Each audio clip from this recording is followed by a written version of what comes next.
Just getting myself situated.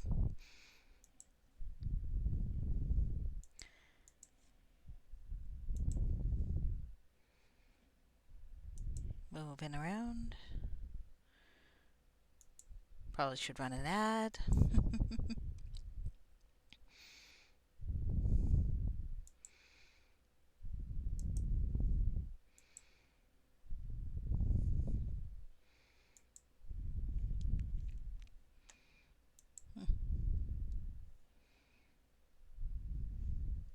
Time is running out. Unlock more revenue. I don't want the revenue I got.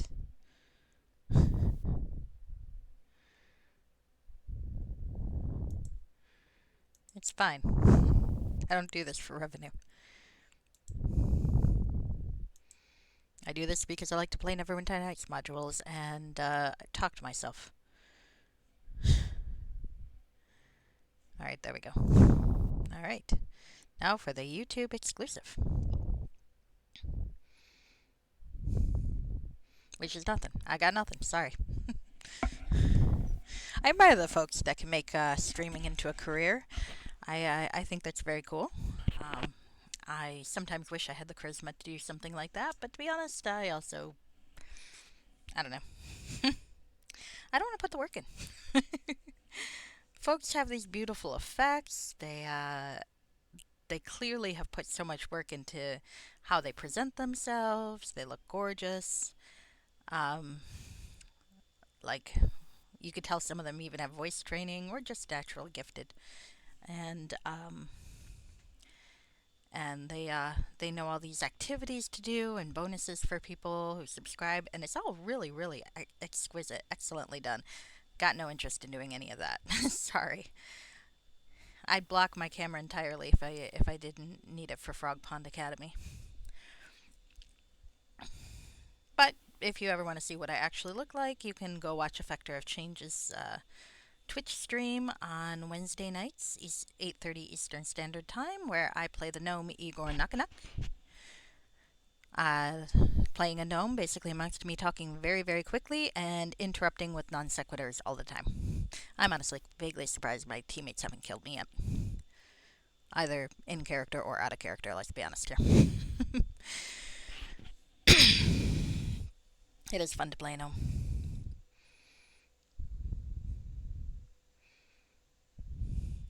But, I don't really have a gnome character for... I should make a gnome at some point. An evil gnome. Maybe the next time I make a villain character, I'll make an evil gnome. I don't know. I mean, I like to play evil storylines sometimes, but I do think my first instinct is usually to play the good storyline. Even when I played Vipsania Evil, I'd played Hordes of the Underdark and Shadows of Undertide, reverse that order, with a paladin first, and then I played it with an evil character, and that's when I found out you could kidnap the baby. So of course I had to stream the evil plotline because I got to kidnap a baby. But beyond that, I do find it sometimes. I don't know. I mean, there's nothing wrong with playing evil, and sometimes it can be very, very fun. I had fun playing Vezir in Evil until he accidentally turned good, but that was mostly because the Zunts were racist idiots. But I have to be going in there planning to play evil. Otherwise, I'll just play the heroic plotline. I mean, sometimes if the module is not really built around being evil, you don't really get to do much anyway. I mean, the Let's Roleplay channel on YouTube, which is phenomenal, by the way, highly recommend it. You can watch this guy voicing everything, and he's spectacular. He did the original campaign of Neverwinter Nights. I think he's still doing them. Playing an evil character, a follower of Tiamat, as I recall. And, I mean, it's fun to watch the monologues, but you can't really do a whole lot evil in the original campaign. Not too much. There's like the occasional quest thing here and there, but it's not as much fun. No, they did better with Hordes of the Underdark, admittedly. And they did a good job, I think, in Shadows of Undertide of keeping your motivations fairly personal, so it wasn't quite as jarring. But I appreciated actually getting to try to side with the Velshris, where you couldn't side with Malgrim or Morag in the first game. Not that I really would, but having the option.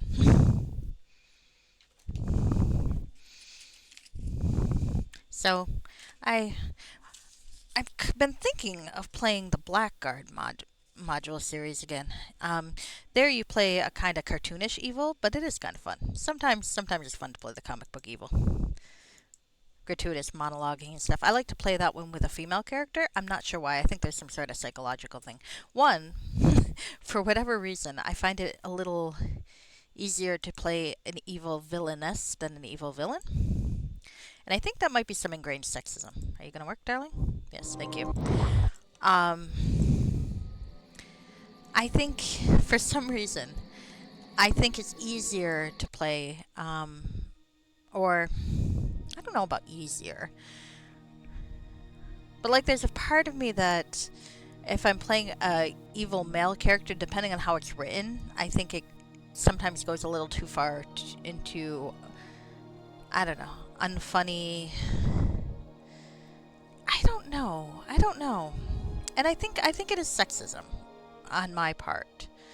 But sometimes with an evil male character, I feel like I'm more of a bully. And I mean, granted, I'm murdering people anyway, so you think I wouldn't care about that, but I don't know. I don't know. It's easier to play an abusive woman than an abusive man, maybe, and that is definitely my double standard. That is not a reflection on real world morality at all. Oops, dead noble. I did feel a little sorry for killing that guy. I meant to look up to see if there was a way to do that without killing him, and then I forgot to. So we're just gonna assume that there's not. Alright, are you gonna let me turn down my speakers a little, game? Because this is feeling a little loud. It might not. Shit. What did I do? No, not that. I just want the regular scale, please. Thank you. Alright, there we go.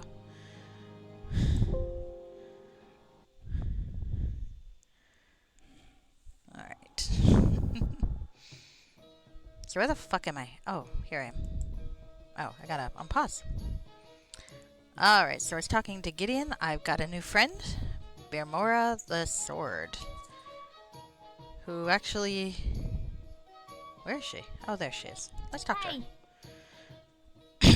You needn't worry about getting me a horse, for obvious reasons. I'll make my way to Thar strapped on the back of a stinking goblin if it meant matching steel with my nemesis, Dominion. Well, tell me a little bit more about yourself, Bomara. I'm a talking sword. There really isn't much more to it than that. I was forged some time in ancient Netheril. I forget by whom. 2,000 years is a long time for anyone, except a dragon, a god, or a demon lord. Of course, the time would have flown by much quicker if I had the fortune to find my way into the hands of a series of hunky heroes instead of spending centuries locked away in moldy tombs. That's where the whole cult of the Bright Sword comes in. Why create a cult to worship you? Being worshipped feels amazing. No wonder the gods are always starting wars to win more followers. Mainly, though, I formed a cult so that I would never be forgotten. Can you imagine being a sentient, immortal, and lost in a dungeon for eternity? The idea terrifies me. Don't you think there's more to life than killing? That's easier for you to say, with your corporeal body privilege. Look at me. What else am I going to be if not a weapon? A butter spreader? A luxury back scratcher for those who like to live dangerously? I was forged to kill. It's my destiny. Why do you hate wizards so much? Killing wizards is sort of my purpose, and killing Netherese and Netherese wizards? Now that's the most fun a girl can have by herself. I figure my creator must have been an enemy of Netheril. He or she made me as the ultimate weapon against the Netherese. Back to other questions. Can I ask you some questions? Go on, reel them off. What do you know about Dominion? Ugh. It's one of the 5 blades of Netheril. At least I think there were 5. Dominion, the Dappled Blade. Oh, I remember that coming up last game. Ascendancy, and I forget the rest. Each was forged by the Archwizards of the Floating Enclaves. It pains me to admit this, but Dominion and its ilk are even more powerful than me, and I hate them for it. How dare they? I'm the bright sword of Thentia. I won't stop hunting them until they're all buried 1,000 feet below the Underdark. Why did you make Thentia your home? Blah, blah. A group of adventurers stumbled into the city's sewers decades back. They probably got murdered by were-rats, who, it turns out, make excellent minions. They were my very first worshippers. Eventually, the city guard descended into the sewers and wiped them out. One of the guards found me and brought me to the surface. He eventually became Watchlord, which gave me ample opportunity to spread my influence. What are your thoughts on the current situation? We need to follow up these leads. One of them will lead us to Magnus and Dominion. Then the violence truly begins. Is there any way I can make you more powerful? You mean I'm not powerful enough? I'm insulted. Although, I heard the Vault of Swords in Hillsfar can bestow blessings upon a weapon direct from Tempest himself. If you have the gold to pay for it, maybe we should check it out. Alright, thanks, that's everything. So, I could have her as a companion or I can have her as a weapon. I'm an archer right now, so I think I'll just have her as a companion. But maybe later. And taking her to Hillsfar might not be a bad idea. I mean, she might turn on me like a good portion of my companions have done so far. Nerimal, Ileana, Irmith. I don't know what it is about me. Or, technically, not me. Alina. She just has bad luck. Alright. So I think we've pretty much explored all of Thentia that I want to do so far, because I don't want to go to the Scarred Lands yet. Also, I'm not really sure the difference between Scarred Lands and Thar, and I might be mixed up. Alright. Assault on Carthar Sioux. Alright.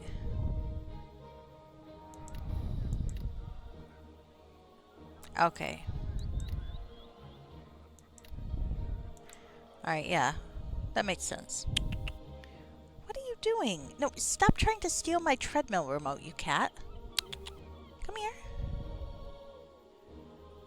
She's decided she likes to kill it. I think it's because she hates my treadmill. And she might be figuring out that if she got rid of my remote, I can't use the treadmill. Not that I've used it since she put a dead mouse under it, but still. Or killed a mouse under it, or trapped a living mouse there to die of fright. I'm not 100% certain. Sweet home, the prodigal daughter returns. I greet you. Alright. Okay, so it's somewhere around here. I think that I can get the hell out of here. Oh, there's Ketia. Okay. I should maybe make a note. Exit stage right. Okay. Alright, so let's travel. Where the hell is Ketia? There she is. Why can't she talk to me? Why can't I talk to her? I'm a little bit annoyed. Okay, I guess I gotta go around this way. Alright, there we go. Hail and welcome. Passage across the Moonsea, please. Hi, when would you like to go? I'm ready now. So, I guess it's time to go to Malmester, where I can tell Esther's widow that the asshole was cheating on her. I like Esther, but man, that's a selfish letter. To be fair, it's not like he wanted to send it, but... Kitty cat, what are you doing? Come here. Come here. You bored? You bored? I think you are. You got like a bunch of toys down here. I'll play with you. Oh, no, no, you're just laying down like a weird thing. Okay. She's at the asshole cat stage. You know, when their brains are kitten age and their bodies are cat age, she's a year and 8 months. Come here, babe. I'll give you attentions if you come here.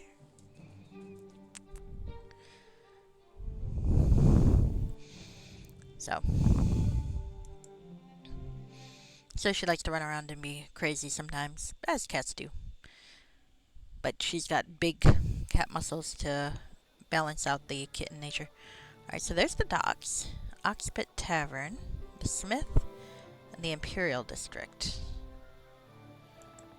Okay, let's talk to Docker. The stench of rotting fish assails you as soon as you step out the Voyager, as does the relentless drizzle. Malmester is not a city of which the bards sing with any warmth, and it is clear to see why. Alright, let's talk to the docker. Good to see you.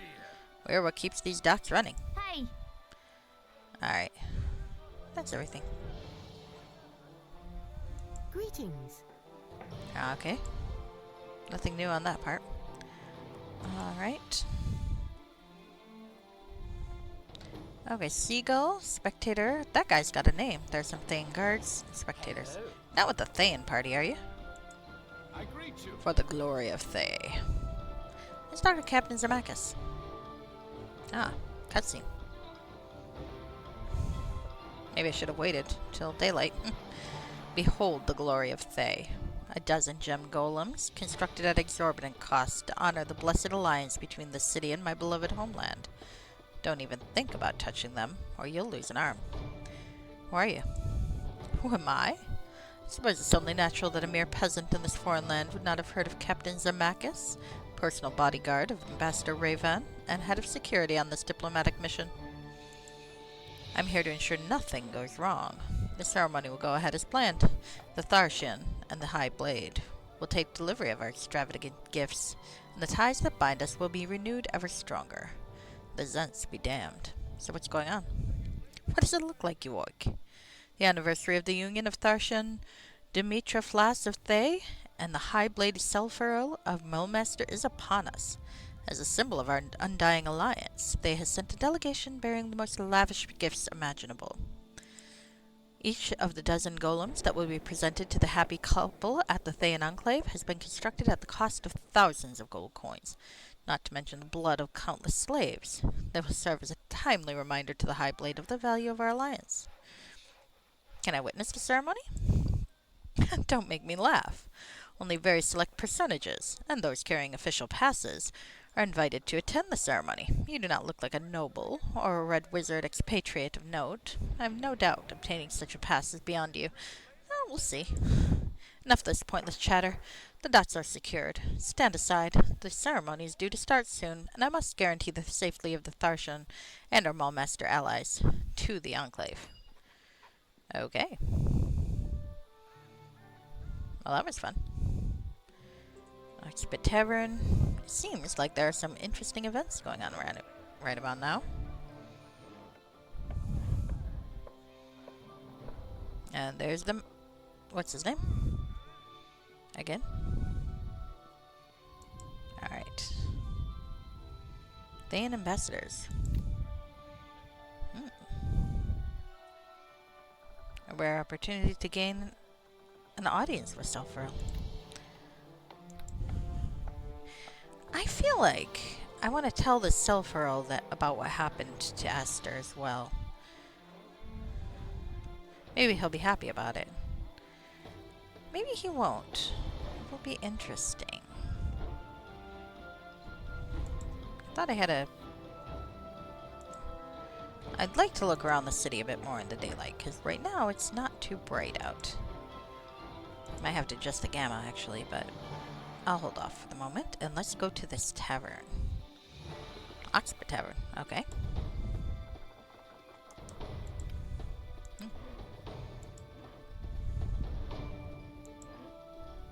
Oh, sorry. Okay. Hello? Kitty cat. Hi. There we go. Alright. Got some patrons. Got Varys' crew. Cyril the Barkeep. Varys' crew and Varys. And Varys' crew. That's good to know. Who the hell is Varys? Hello there. Piss off, I tell ya. A rough number of rough-faced men and women are mixing with, and in many cases intimidating the locals. They appear to be a ship's crew, and Mulmaster for shore leave. They do not look friendly. This Varys fellow and his crew are rough, even by Oxford standards. Hello there. What you looking at? I'm just a simple sailor. Bonjour. Feels like there's a storm brewing in here, as though things are about to turn ugly. So that's Zero. Yeah. Hello. This tall, thin man has laughter lines from a life well lived. However, he seems nervous. His eyes keep flickering to the bald, one-eyed sailor and his crew. Well met. I'm Cyril, and this is the Oxpit Tavern. You seem agitated. Well, there's that big bald fellow over there. I ain't seen him or his crew before. I've met most sailors who make port in the City of Danger. Wouldn't say it to his face, but I reckon his sails are blacker than white, if you catch my meaning. Any interesting rumors? Well, there's some kind of trouble in the western half of the Moonsea. Tales of demons and such. To the north, there's rumblings of trouble with Thar. Here, all talk is of the visiting Thayan ambassador, and the anniversary of the High Blade's marriage to the Tharshan. Sometime I'm going to settle on a pronunciation for that. What do you have to drink? Why don't you take a look? Looking's always free, but the tasting, now that'll cost you. Doesn't look like he's got anything interesting. Alright. Okay.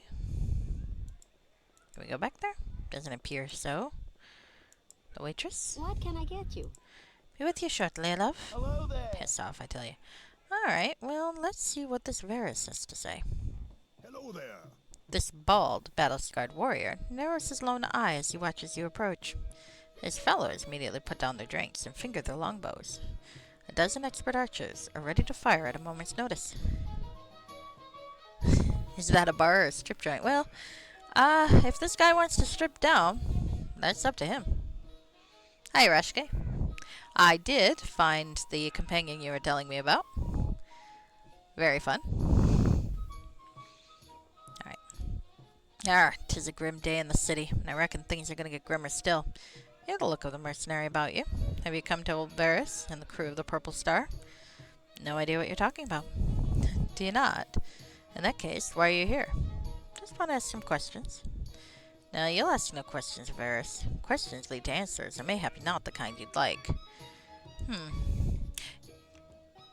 I feel like in Melvant there was someone who wanted information about pirates. I'm wondering if this has to do with that. Okay. Well, doesn't look like I can pick a fight yet.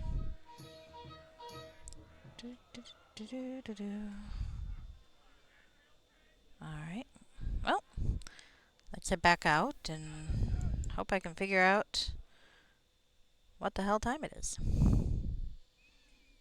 Also, where I can find, okay, see, I think things are getting a little brighter. I can actually see now. That's a plus. Alright. Still want to find Aster's widow. Oh, a beggar. Let's see. Yeah, here's a beggar coin. Ah, thank you. Well, as it turns out, I got most of my evil points expunged by being nice to somebody at the right time. What? I don't remember what I am now. Hold on. Ah, yep, see? Back to good 100. Didn't even need to cheat. This game is a little too generous with the alignment shifts, I think, but that's okay.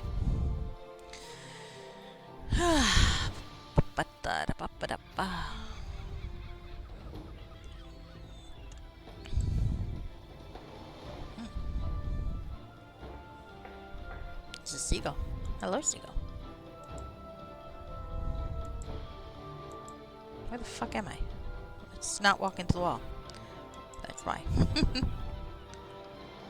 Alright. Should probably find my way out of here.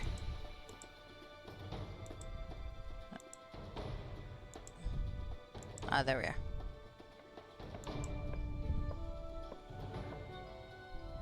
Ah, that's... Yeah, Lena, we're not going to get to sleep at any time soon, but that's okay. Although the door is locked, it doesn't look particularly sturdy. You could probably break in if you wanted. Ooh. You stupid idiot! What are you bitching about?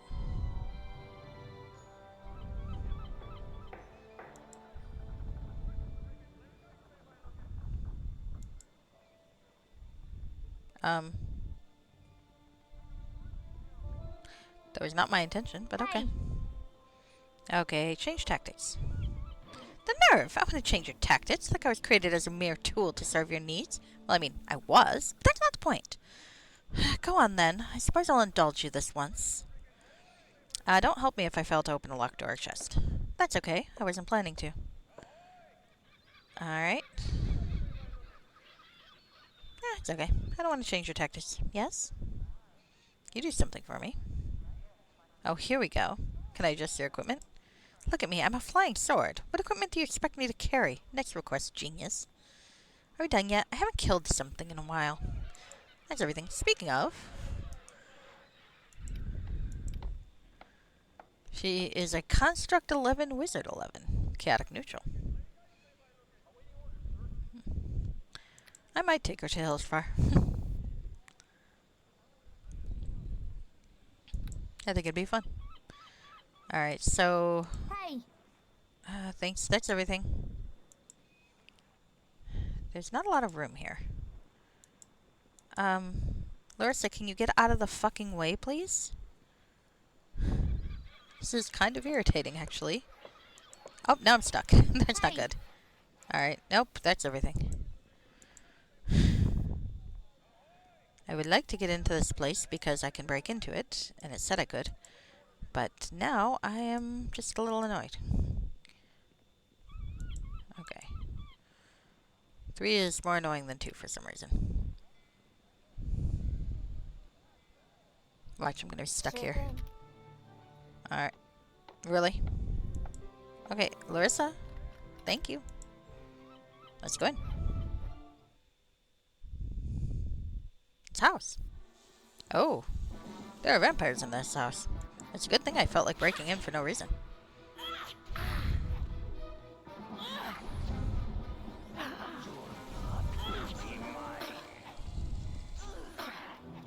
You won't know what hit you. Okay, one sec.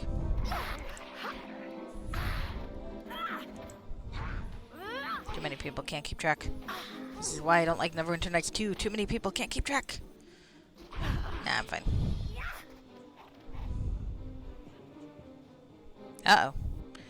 I think I need to find some coffins, huh?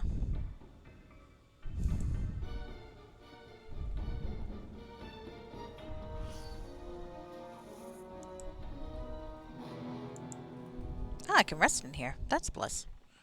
Well, I got a new base of operations.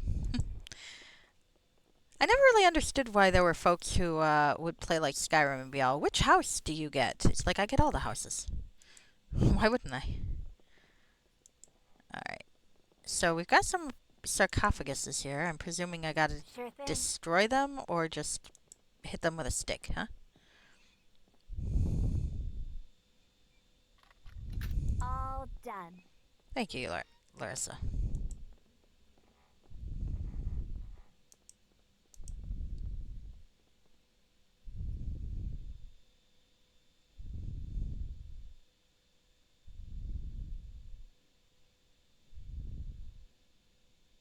You getting anywhere?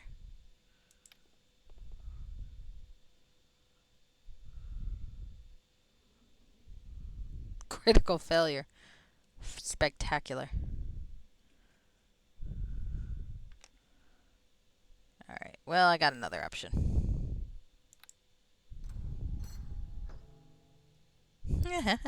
Fuck you.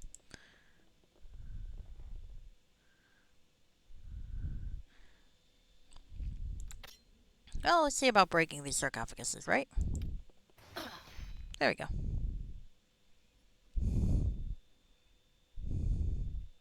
Maybe the vampires can come back without him, but I think they're gonna have a harder time. I will strike you down, or fall in the attempt. This is very dramatic. Not really sure if I want to make her more powerful, actually. Can I please hit this thing? Oh, that's annoying. I can't get the right angle to hit it. Okay, well, I'm gonna maybe have some trouble with that. Hold on. Sure thing.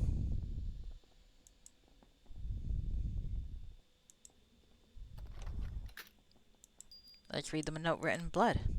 The time is upon us, my brethren. Soon you will be called upon to fulfill the purpose for which you were created. Until then, feed lightly upon the people of this city. You must not arouse suspicion. Fail me, my master's wrath would deliver agonies of which you could never conceive. Well, don't know if that's... Alright, it's fine. I'm not trying to hit people. I like companions. I just wish it were easier to aim. Oh.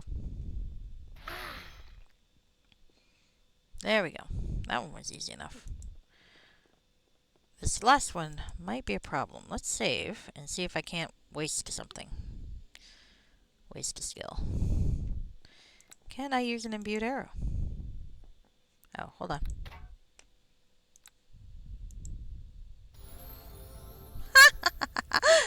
Well, that was quite effective.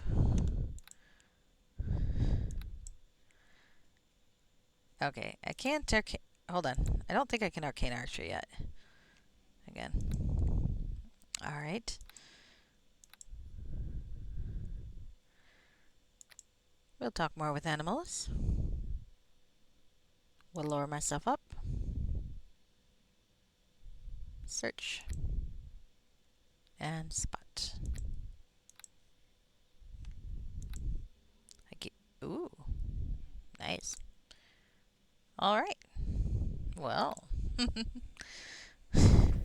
Fuck you, vampires. Now I have a place to rest in the city. I quite like that. What time is it? Hour 10. Are we all tired? You're not. You're not. Are you tired? No, you seem fine. Okay. Well.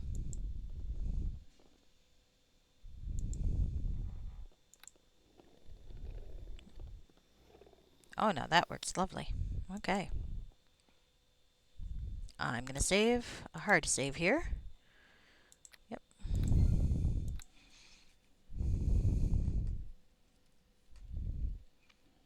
Okay. But yes, in Skyrim, I like to get all of the houses because I feel like I should have an office or base of operations in every city. And also in the countryside. Why not? Now, which one is my character's primary residence? That depends on a lot of factors, but... Alright. Ah, okay. Excuse me. 1 second. Hold on.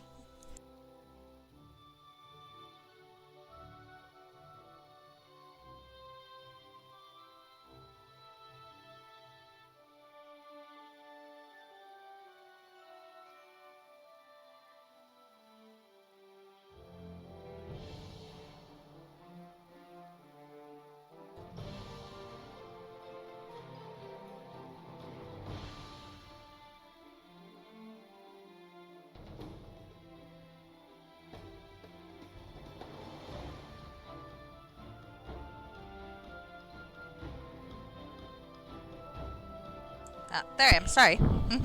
I was muted. Ah, too loud. Okay. 1 sec. I'll be right back.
Hello again. Sorry about that.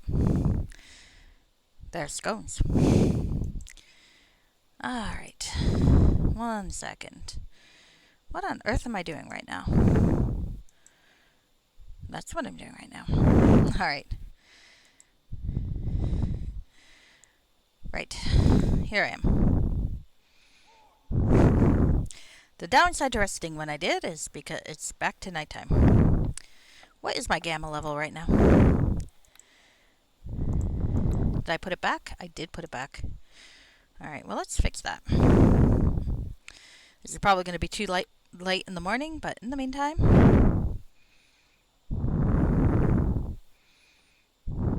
I should just see about putting it at 1.5 and see if that works better.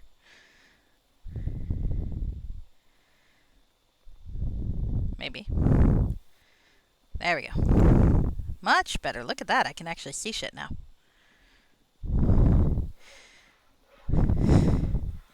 It reminds me of my usual Game of Thrones rant, which I don't blame Game of Thrones per se, but it really annoys me now that TV shows and movies, they're like, oh, it's nighttime, so you're not going to be able to see anything. It's like, Back in the day, they used to be able to effectively portray night by showing you just like blue or silverish light, and it was fine. We all knew it was nighttime. It's like we knew in real life you would not be able to see our actors' beautiful faces because, they're all stunning. It's like in real life, but it's like also in real life, people don't look like that anyway. You meet very few people who look as hot as a TV show actor anyway. Like there's no Kit Harington going to my local Walmart. I can promise you that. So it's like if I can suspend belief that, if I could suspend belief that any of those characters would be that hot in olden days when regular bathing wasn't a thing.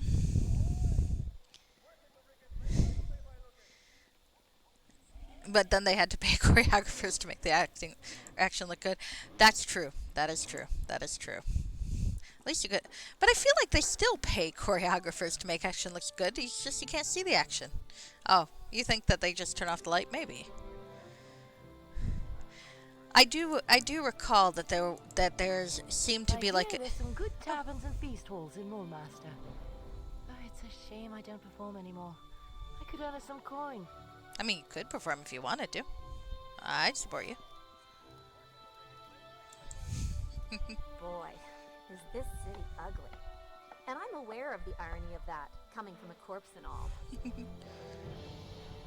I'm happy that I helped her figuratively bitch slap her ex.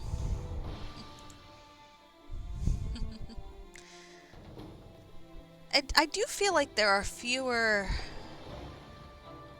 dancer / martial arts action heroes nowadays than there used to be. Like like Adrian Paul from Highlander, who was also a choreographer. Or, I mean, you still have them in the Power Rangers, of course, but I feel like there are fewer of them. Jean-Claude Van Damme. There's a YouTube video where someone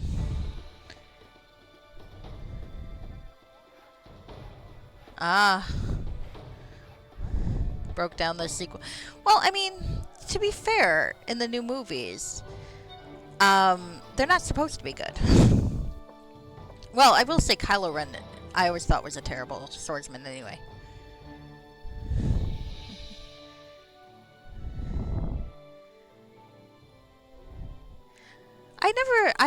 I prefer that in a lot of ways to the prequels showy acrobatics, to be honest with you. Well, I always thought Darth Vader versus Luke Skywalker were great lightsaber battles. It's like they actually looked like they were fencing. Well, not fencing per se, but they looked like they were dueling. It's like, you don't want to have all those flowy acrobatics if you're fighting someone like Darth Vader, because he's got more stamina. He's just gonna, like, wait you out, and you're gonna exhaust yourself. The sequel series lightsaber battles were pretty bad, but if you look at who was doing them, I mean, Kylo Ren is a fucking idiot. Sorry, he is. And Rey and Finn were like children who had no training at all. And as soon as Rey shows any ability, like 90% of the guys in the audience are like, oh, she's a Mary Sue. It's like, okay, yeah, fine. She's a Mary Sue. In a genre where Anakin Skywalker was like either the literal child of the Force, or maybe his mom got knocked up by a Sith from a distance, if you read some of the supplemental materials. But okay, fine. He's basically the Messiah. Or Luke Skywalker himself. It's like he blows up the Death Star, his first time in outer space. And sure, okay, you're gonna go, oh, supplemental materials says that it's because he knew how to fly the T-1 Hopper, which has the same controls as an X-Wing. And why the fuck would they have the same controls as an X-Wing? How does that even make sense? The Hoppers are a land thing in atmosphere. Why would it? It's like saying I could fly a GE rocket because I know how to operate a GE washing machine. That doesn't make sense. And it's a supplemental thing to explain it after the fact. So she's got a supplemental explanation for half of her abilities after the fact too. They're all crap because it's a movie. The characters are going to be inexplicably good at things in a movie. Just deal with it. Sorry. That's my rant of the day. It's like, is Rey a Mary Sue? Maybe. But everyone else is a fucking Mary Sue too. So fuck it up. Well, being a female adjacent, I suppose you could say, fan of sci-fi and so on, I'm very used to the idea that anytime there's a female main character who excels at something, she's immediately accused of being a Mary Sue. And I mean, sometimes it's valid, but the thing is, I've never liked when people use the term Mary Sue for a canon character anyway, because it's like, yeah, okay, the main character's going to be special. That's why you're reading a book about them, or that's why you're watching a movie about them. It's like, very few books and movies are about the normal guy, and that's okay. But somehow when it's a woman who's actually able to do this shit, that's when fanboys, it's usually fanboys, no offense to good male fans of shit, have a problem with it. It's like, sorry, yeah, Ray's not going to date you even if she were incompetent, so you can deal with it. Yep. Yeah, I mean, look, there are bad movies, obviously, and I mean, the sequels were hit and miss for me. I think the sequels were hit and miss for a lot of reasons, but I don't think Rey was the problem of the sequel trilogy, except for the fact that they made a woman the main character of the sequel trilogy, and certain fanboys can't handle that. There, but but there are plenty of bad movies with male main characters, and people complain about some of them too, and some of them they don't. It's annoying. Of course, if Finn were actually able to be a Jedi, they would have called him a Marty Stew too. Well, they wouldn't use those terms, but they would have said it was quote unquote unrealistic too. Because they always do. Red Wizard Enclave, Traveler's Cloak Inn, Gate of Good Fortune, Temple of Cyric. Why would you have a fucking Temple of Cyric? Bane, I get Bane. Bane makes sense. Cyric, no.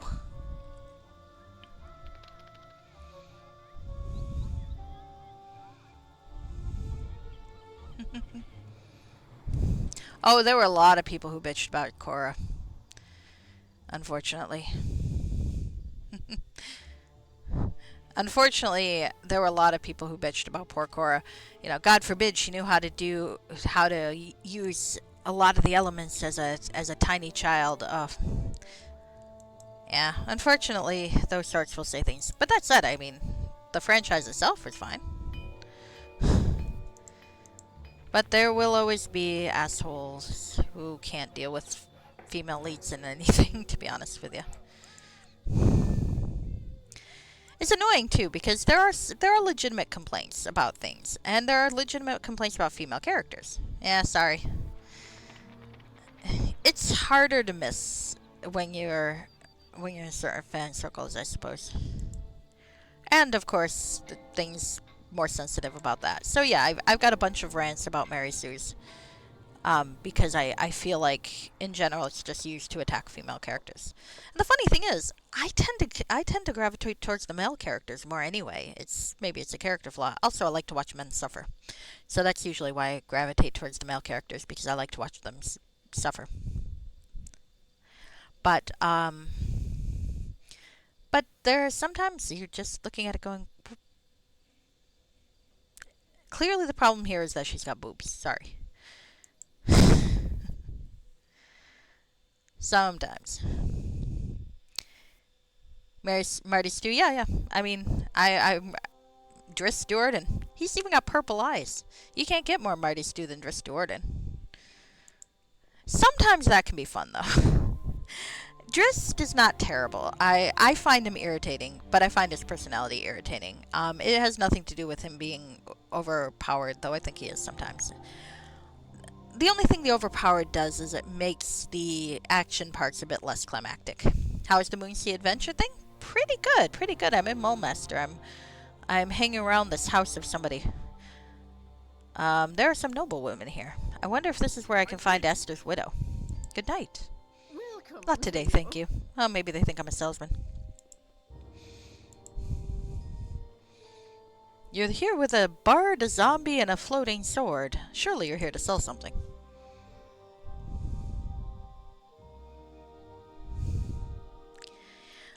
I don't know. I think they started using it. I feel like I started seeing that when I was in high school and early college, where it started getting transplanted to canon Sue character, and I really didn't like that. And I remember it annoyed me when I'd written a rant about a female character that at the time I was not a big fan of. It was actually Cassandra Cain from the DC universe.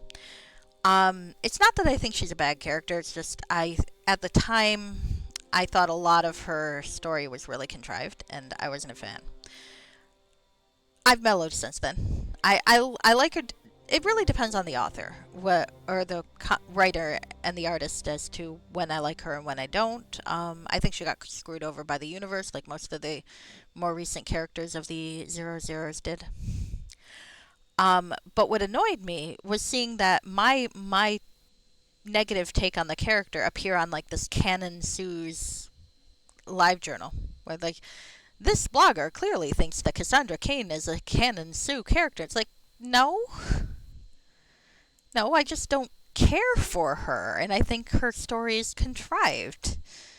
I don't feel like that's the same concept. And I mean, nowadays I'm looking at it going, okay, really, there's nothing more contrived about her story than any other character in the comic books. All comic book characters have contrived stories. Hers just didn't speak to me. So there's a little bit of a difference there. I've grown some that I can make that distinction now when I really couldn't necessarily before. But even then, I mean, the parts of her story that I thought were contrived, it wasn't like I'm not explaining myself very well, but it's not because she was a Canon Sue. It's like I was rolling my eyes at the certain cliches in her story, but I mean, Batman makes me roll my eyes. Lane Cunningham. I admit, for Lane Cunningham, I actually liked what was it? The Erlyn and Danilo stuff better than her Drow stuff. The only problem is, it's like she set up this really great partnership, and then every book after that with them in it, it's only one of them. And I mean, granted, some of the team ups were pretty good, like the one with Danilo and Kralnober, Aleath, however you say his name. That was spectacular. But she never really put them back together. I was like, and I remember reading a review. It's like she is saying, she's really clever. She doesn't go back to the tired formula. It's like, but you haven't given it a chance to be tired.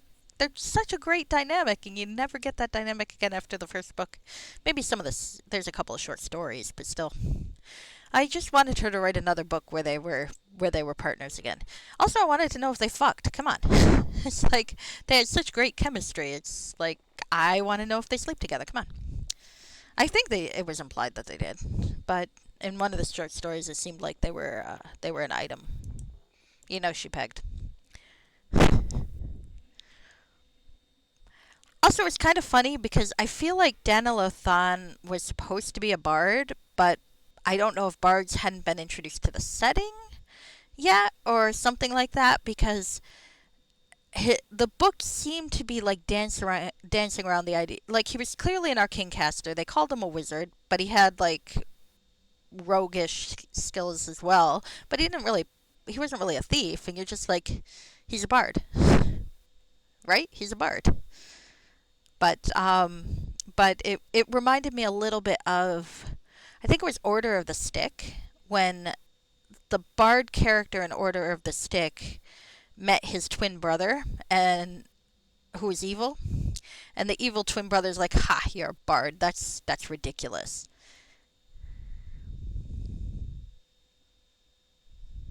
Did he call him a bard eventually? Because Kelvin was talking about him like his apprentice and eventual successor. It was pretty heavily implied that he planned on him being a successor, which I thought was saying he was a wizard.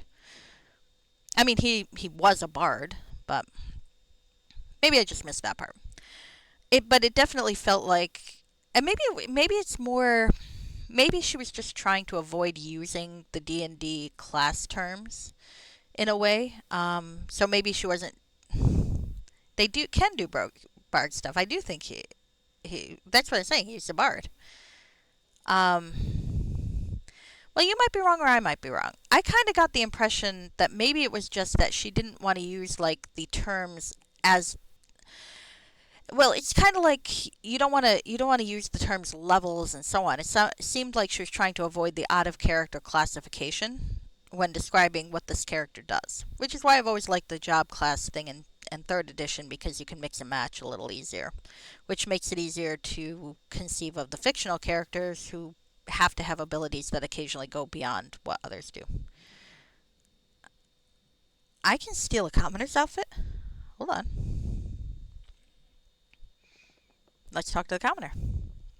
Hi, hello there. Thank you so much for freeing us. When they invited us to come and experience the high life with them, this isn't what we're... Are they sex slaves?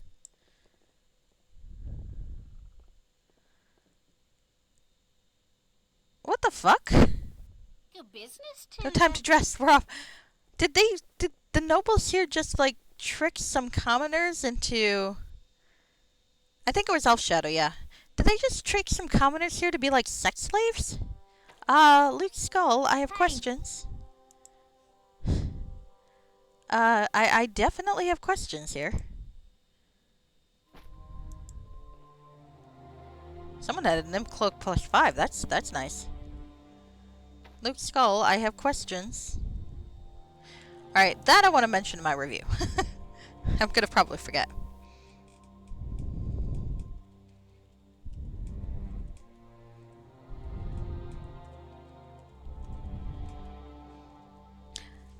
Yep. But yeah, I was always... Well, regardless of whether or not he was actually a bard. Like I said, it did...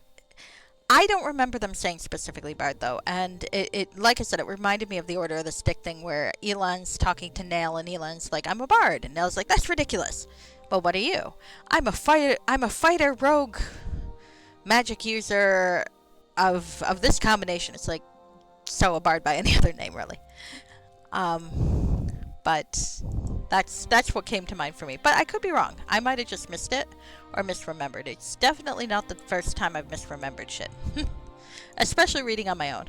I do find when I read for my book review blog, I catch a lot more because I'm being a lot more thorough. But I really just wanted her to write a fourth book where it was just... Huh. Okay. I mean, he was in practice, so I can see why the you would have remember it as that. So, no judgment. So I just freed some random people. Okay, well, good thing I broke into this place. But yeah, I really liked their partnership, and I wanted a fourth book that was just those two actually being partners again. Because, I mean, there was mention, like, when Erilyn had her adventures, mention of going back home to her actual partner, and when... Okay, I will say Danilo and Eliath, however you fucking say that guy's name, were a phenomenally hilarious team-up. I kind of want... I know Danilo had a cameo in one of the Star Shadow, whatever... one of the Lyriel books, he had a cameo. I would like to see him interact with Dris Duorden. I don't know how that would work, but I think it would be funny. Okay, Mulmaster's Imperial District is more agreeable than its harbor side. Even the smell of fish is muted. Rising towers dominate the skyline, looming threateningly. You sense you had best be on your guard. So where can I find his fucking wife? Do I just have to keep breaking into places? I mean, I can. No. Oh, it could probably break in. Is this another base of operations? All done. Ah, amateur bard. Okay.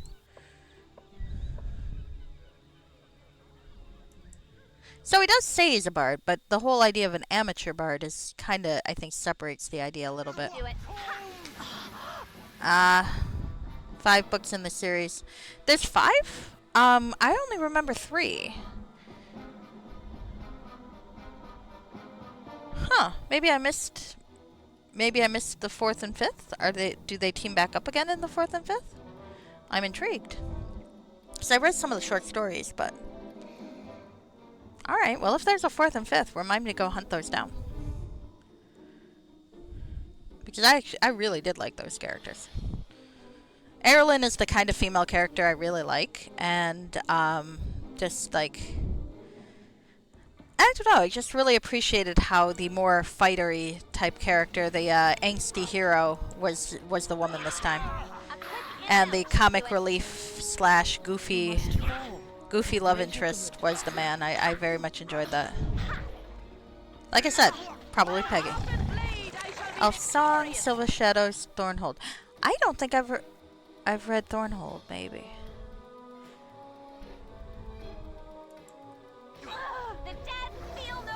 Maybe that's it. Okay. And Dream Spheres. Huh.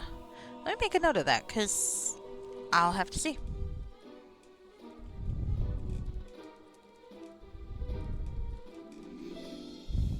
Okay, I'll look that up. Because I like Cunningham. I think she's great.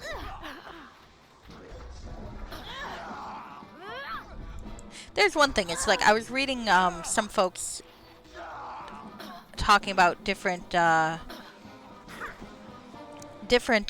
Forgotten Realms books, and one of them was criticizing Salvatore. Basically, well, they pointed out that he's a better writer than Greenwood in terms of narrative, which he is, but saying how they didn't like how he kept ignoring all the other drow in order to write Drist's story and portray Drist as like the only good drow. And the thing is, I mean, I kind of see that, because I'm sure it's frustrating if you're fans of the other stuff, but on the other hand, it's like Drist's story is about being the one good drow. So of course the story is going to focus on that and kind of conveniently ignore the other good drow that occasionally pop up. Unless they're going to meet. Aw, Reclamation was planned and got cancelled. That's sad. It's one of those things where I mean, I understand why they didn't, because they want to make a shared universe, but I kind of wish they would keep the narrative books separate from the setting a little bit, so that you don't have to so you don't have to twist yourself into circles trying to explain why the assassin Artemis Entreri is not actually an assassin for the purpose of making sure he doesn't die when all the assassins have their own weird setting related thing. I vaguely remember that happening, and I remember thinking it was ridiculous. It's like, he's an assassin, but he's not a class assassin, because then he would die. It's like, no, I don't want Artemis Entreri to die. That's fair. But, why do you even have to do this? Why don't... Or for that matter, the Spell Plague. It's like all of a sudden everyone's got to die of the Spell Plague. Congratulations, Drist. You're a widower now. I mean, they brought him back eventually. Sorry for the spoiler, but still. Oh, they do mate up again? That makes me happy. I liked their dynamic. Do they bang? I know that's kind of a pervy question, but... I want to know if they bang. Come on. I spent most of that book going, you guys need to bang. Clearly you need to bang. And she's on top. Uh-oh, I've got too much shit. Alright. Sorry, I need to figure out... Oh no, don't do... Ah, fuck. Okay. Asking the real questions? Of course I'm asking the real questions. Hello, Super Space Pope. Sorry. The Super Space Pope. And also, hello, Sparkly Wallflower. I didn't mean to just kind of not greet you as you came in. Alright, pardon me a second. I had to quick save because my game is doing that thing that it likes to do sometimes, which is the inventory freeze bug. Oh well. Hey, when characters have chemistry, I want to know if they bang. I don't need to know if they peg. I can decide that for myself. But, you know, I like to know if they bang. They totally peg. She's got the sword. He's got the bag of holding. Let's put it that way. And that is a metaphor for you. Forget sword and sheath. Go with sword and bag of holding. That's how you know Danilothan is a size queen. Wait. Never mind. Oh, come on. Hello, task manager. That part where I say end task, that means end task. Clearly, I need to scrub my computer again. Turn a lot of things off in the background. Maybe reboot. I recognize that rebooting doesn't actually fix things per se. but it does have the convenient thing of closing all of my extraneous programs, which is usually why this is so fucking slow.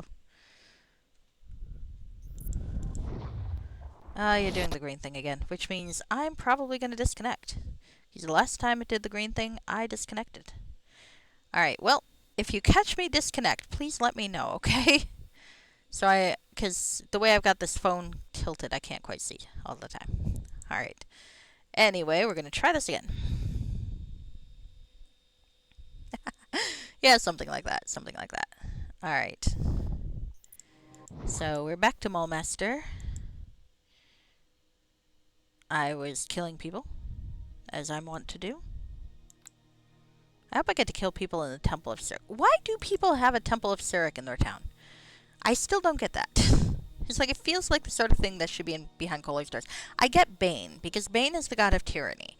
And of course, Tyrants of the Moonsea, they're going to have temples of Bane. That makes sense.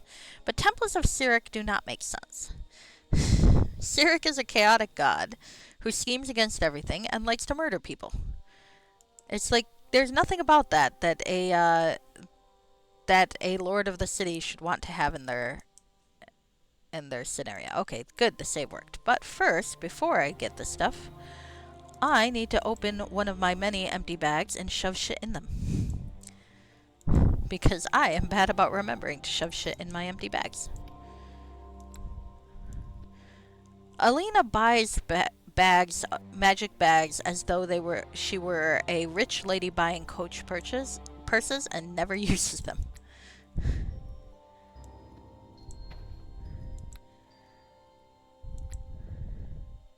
And by that I mean me, of course, but you know.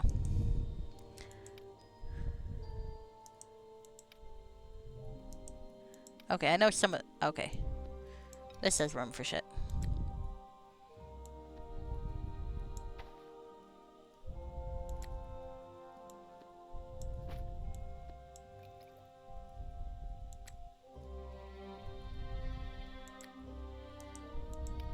See, look at all this.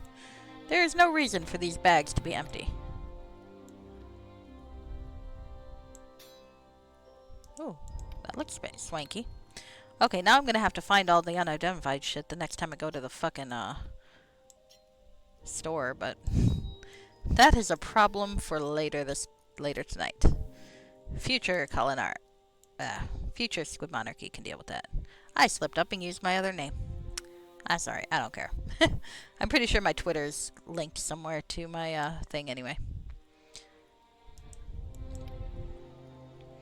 I do not keep my aliases straight. Whatever. I have replied to people using my my other name on YouTube all the time. It's not really a secret. It's just I tend to use Squid Monarchy more for gaming stuff, so when I made my Twitch account, I used Squid Monarchy. It's also the name I use for Final Fantasy XIV.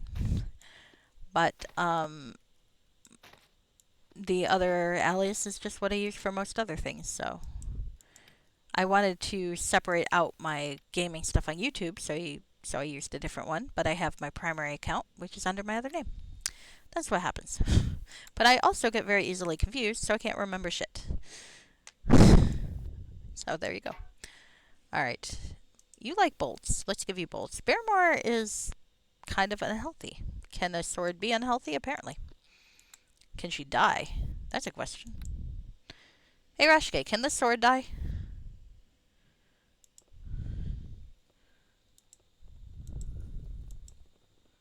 Alright.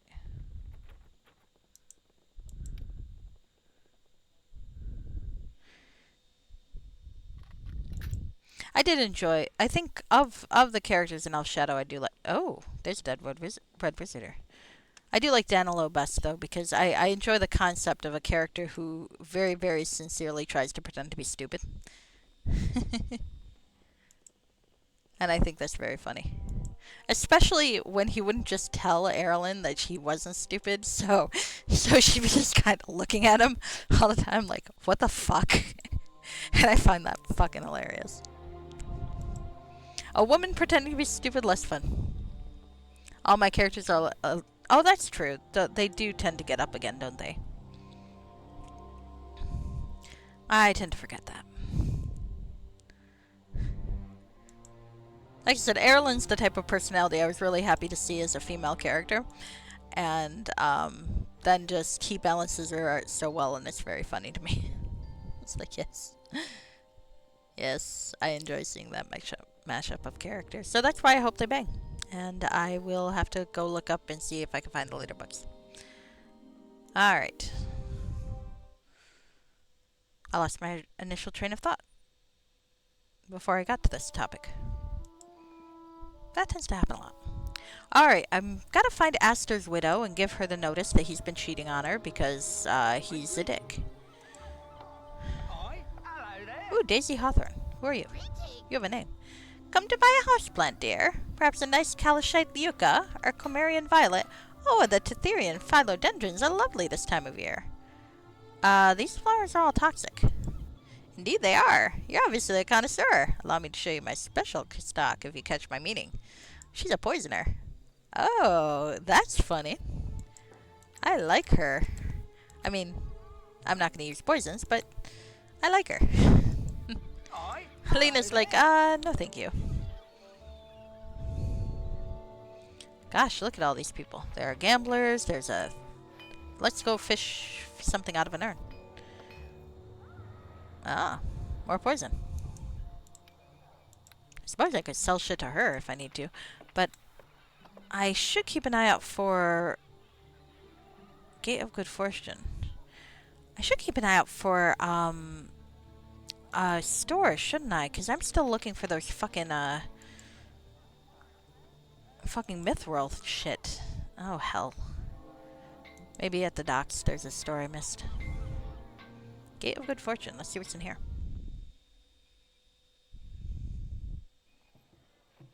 Cheslin Onobra. I know who that is, don't I? That name sounds familiar. One sec. Greetings to you. Oh, she's the person I'm looking for. That's right. I knew that name was familiar. Welcome to the Gate of Good Fortune. Please keep your weapons sheathed at all times while in the temple. While this is a house of good fortune, it is also a sacred place of worship to Lady Luck, our goddess tomorrow. Oh, I got a few things. Okay. A house of... Okay, do you know where I can find Lana Greysteel? Greysteel? That's a name that hasn't been heard in a long while, and with good reason. The blade who once carried it is no longer welcome in Mulmaster. Speak with Ricard at the gambling hall. He knows Lana better than any. Alright, this temple looks like a gambling house. Yes, otherwise called a casino. Here, one may honor Timora by calling upon our smiling lady to favor them in games of chance. Most lose more often than they win, but such is the game of life. Besides, the church makes a tidy profit from all the hopeful supplicants. He doesn't seem very devout. I am but a guard here, not a member of Timora's priesthood. Profit and faith needn't be mutually exclusive, and in fact, they rarely are. At least the priesthood here is honest about it. I honor the lady in my own way. You know, that's a fair point. It's very rare to find a truly poor church, isn't it? If you think about it. I mean, there are a couple, but they usually make a point of it, like the Franciscans. I'm looking for Cheslin Onabra. Cheslin looks suddenly apprehensive. I'm she. Who's asking? Let's show her the harbor pin. Immediately, Cheslin relaxes, gives you a warm smile. Indeed. In that case, I'm pleased to be of service. How may I help a friend in need? Let me tell her. Hello, obsessive repulsive. How are you? Pleased to see you. You missed us talking about pegging earlier.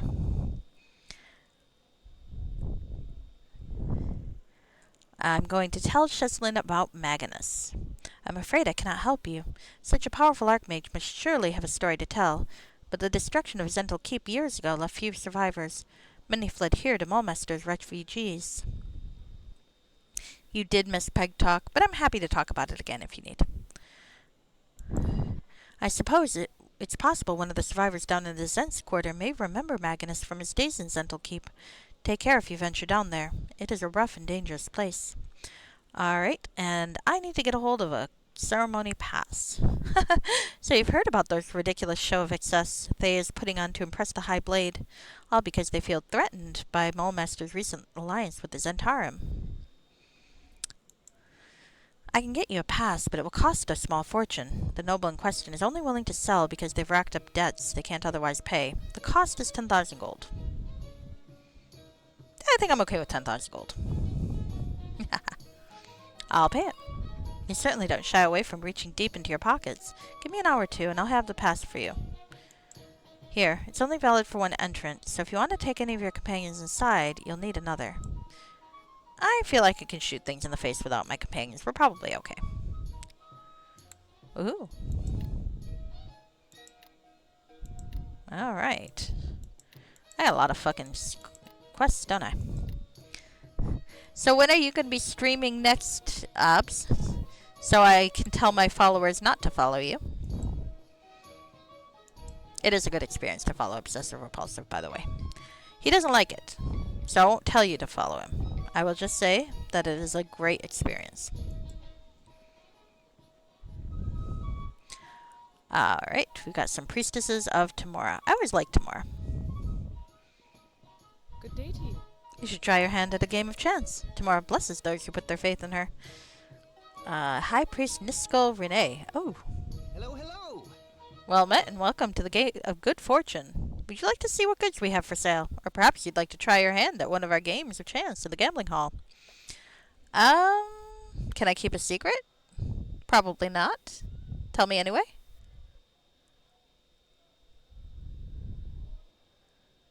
I can be bribed.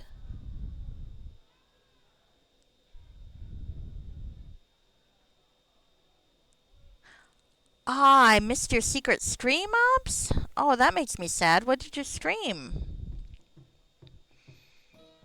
I didn't see you on earlier. I would have hung out. But then I was watching Effector of Change react to things. And that was pretty funny. So that's probably why I missed. Effector of Change is still reacting to things, by the way. Oh, you created a secret account. Really? I didn't know you had a secret account, Ops. So you're hiding from your followers that way?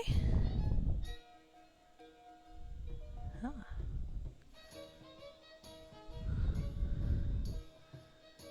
Ah, are you going to tell us what the account is? So that I can tell everybody else and then we can go follow you?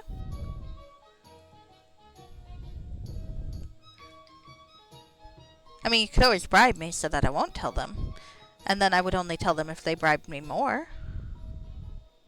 Well, yeah, probably not. But you'd miss us. Alright. Tell me about Tamora. Ah, Lady Luck. Tamora is the goddess of good fortune, beloved by those whose lives contain a high level of risk, such as adventurers like you. Really, what life worth living doesn't have some element of risk-taking? That's a fair point. Alright, wealthiest temples. Good, that means you can probably buy my shit. I want you to buy my shit. I have a lot of shit. I would like to sell it to you. I would also like to buy your shit. If you've got anything good. Nope, no coach bags. Ooh, what's a luckstone? Whoa. Nice. Ah, well, we might still find you. Do you have your camera up? Because we know what you look like. I'm just saying. Alright, well, if you come back, it'll be good to see you. Alright, I don't think I've got anyone who can use monk gloves, so we're going to sell that. I mean, what's your use magical device at? Can you use monk gloves?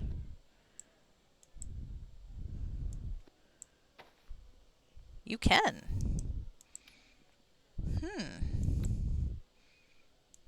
Can you? You can.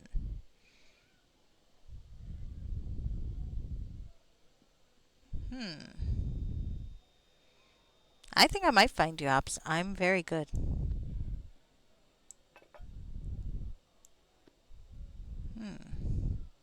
Actually, maybe I will. Well, the thing is, though, I think is the cold. I think that would work with her. So yeah, let's give it to her. Okay.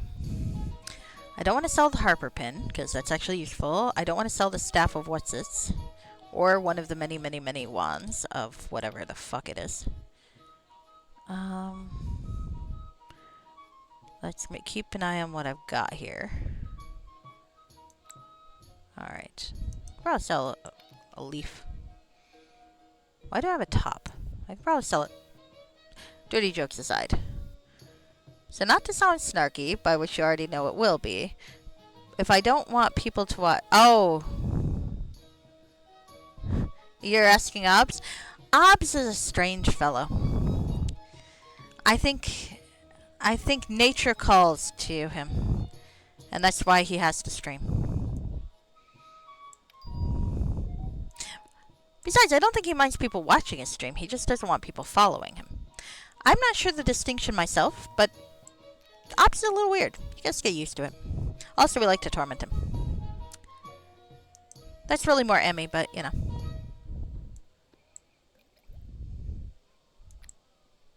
Alright, I was gonna sell shit. This is gonna take a while. Sorry, guys. You're going to be bored.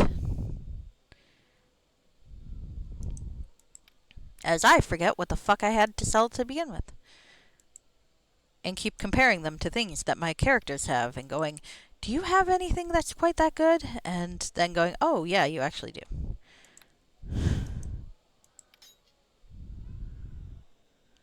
Sell the emerald. Sell the book.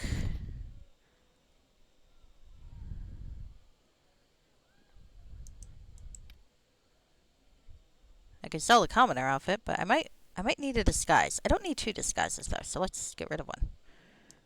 Oh, will not buy stolen goods. You're stolen good? Oh. Razak Khan. This short sword is likely of Drow origin. Scholars have translated the name to mean Eater of Souls, and that seems appropriate. The sword feasts on the life of those it wounds, transferring some of this energy back to its wielder. Larissa will not elaborate on how she originally came by the weapon, but its power is eminently suited to her undead state and newfound assassin skill. Oh, this is for her. +5 assassin and +3. I don't think she can use it, though, because I did not reawaken her abilities, did I? Well, that's interesting. I met her boyfriend, but I didn't have her restart shit. Because I felt like he didn't deserve it. Alright, so that's a +4. So Larissa has a weapon I didn't know she had, and I must have picked it up at her boyfriend's place. Drow longsword. This is less, but I feel like the Drow longsword, they keep warning that Drow swords are crap, so I'm gonna get rid of it. We'll use that. It's not like she dies all the time anyway, it's fine. I don't give her shit. This poor woman. Actually, why don't I give her something? Do you use shields? You can use shields now, I guess. Death's Eye. UMD is awesome, that's true. So named for the small ruby resembling an eye at its center. This buckler's magic grants greater protection than its appearance would suggest. The shield's true power manifests when its user is struck in combat, channeling their pain and deflecting it back upon their attacker. While this causes no physical damage, the attacker is overcome with an overwhelming fear of death. This heightened sense of mortality can often prove detrimental. Unhit Bane. Okay. Well, you know what? Sherilyn, maybe we can make you suck less, finally. Like, I'm sorry, it's not your fault you suck, but you do kind of suck, so let's see about fixing that. Do Ring of Power and Ring of Lesser Power stack? I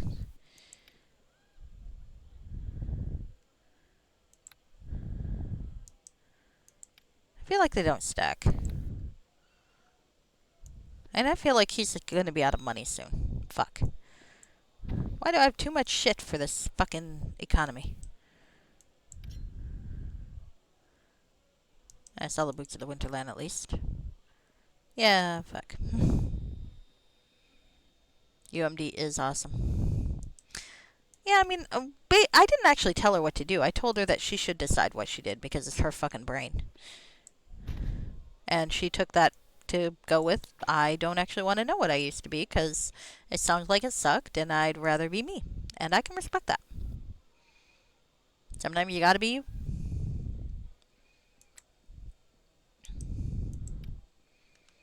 Also, her boyfriend was pretty terrible. Like, fuck that guy. Pixie lens. I might keep that. For now. I'll get rid of it later, probably. Because after it turns out I haven't used it for the whole time, because I forgot it's there, I won't have any reason not to sell it. Except for the lack of fucking money.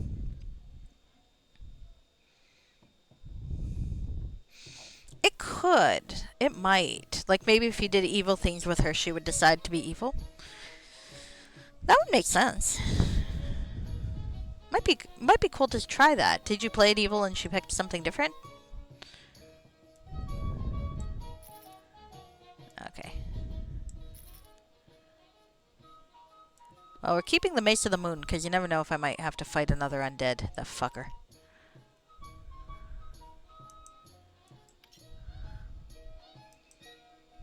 Nope. Ah.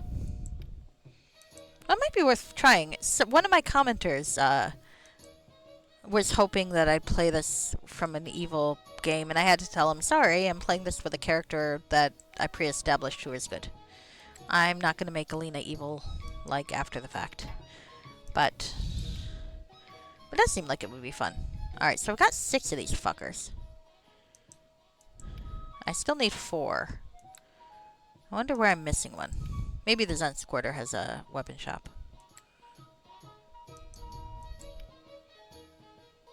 I'm keeping that for sentimental reasons. I've got 2 bursts of shielding, though. I don't need 2.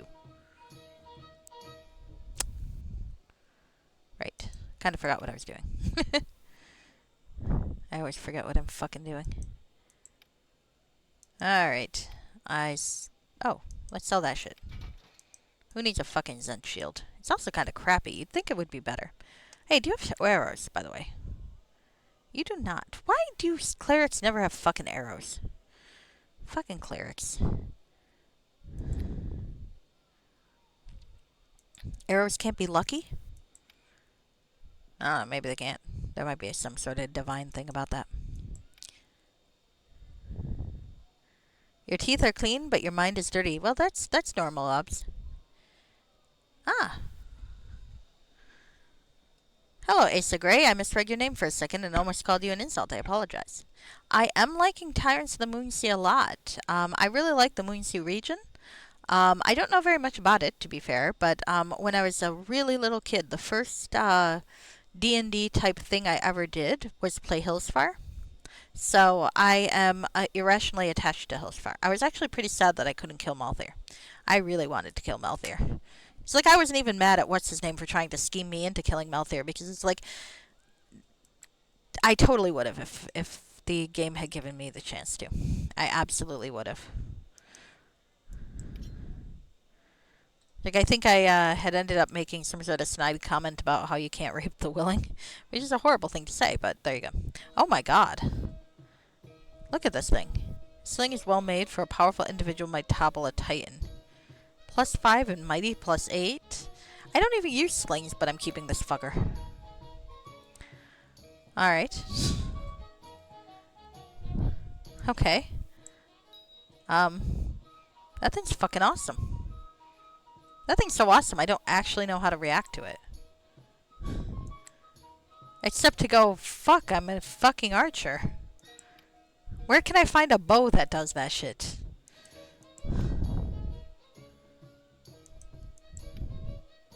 Maybe one day I'll find one. I mean, look, I can't complain about the bounty of shit I've found so far, admittedly. Let's go put that there. Alright, I think my inventory is probably cleared enough for me to function. Sell that thing. I'm kind of looking at the same bags over and over again because I keep losing my place. This is why you should probably have an attention span when you game. If you don't, you'll end up like me. Alright, there we go. Fine. You've not checked it out yet? Well, I accidentally read it as Asgray. So, and then I tilted the phone and was like, oh, it's Asa.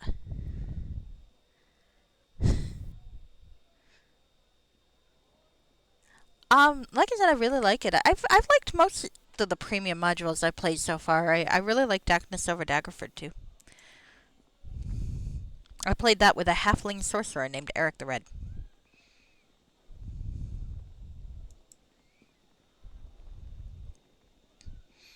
Who was really named after the commonly used villain identity that the X-Men tend to just kind of go with.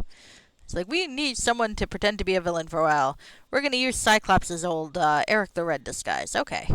Sadly, none of them wear his corset. Pleased to see you. Can I interest you in a game of 21? I shouldn't really tell you this, but you're virtually guaranteed to win. Stakes are 500 gold pieces. No thank you. One sec. Now I'm going to play. I'm going to save. As I'm going to fucking cheat. Yep. No one should be allowed to call themselves Eric the Red if they're not wearing a Viking helmet and a corset. Magneto used that identity at one point. He should wear the fucking corset. Pleased to see you.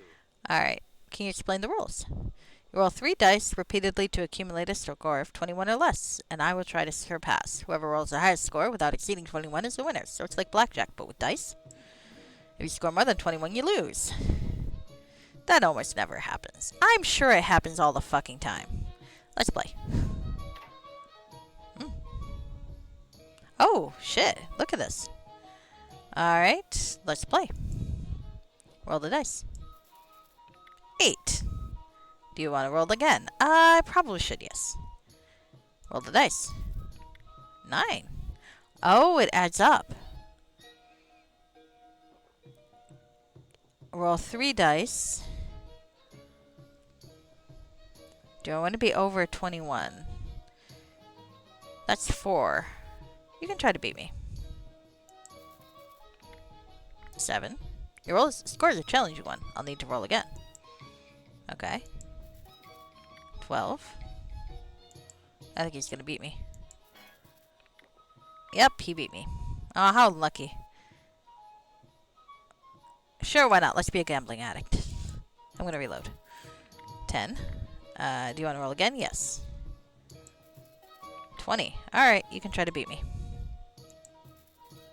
15. Ah, he busted. I won 1,000 GP. Shit, now I am a gambling addict. Let's play again. Alright. So I broke even. Right now I'm broken even. 11. Roll again, yes. Oh, bust. Whoa, shit. Alright. Back to minus 500. Let's bet again. Roll the dice. 9. Yes. Roll the dice. 21. Nope, you can try to beat me.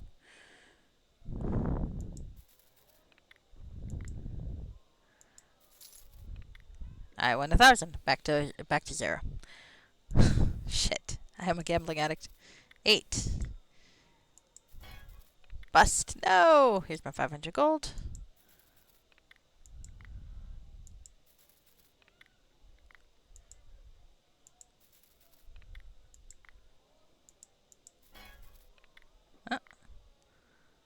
Alright, now I'm down 1,000. This is cool, though. Ah, bust. I need to bet myself into oblivion. No. Alright, I've had enough. I'm going to reload. Fuck it.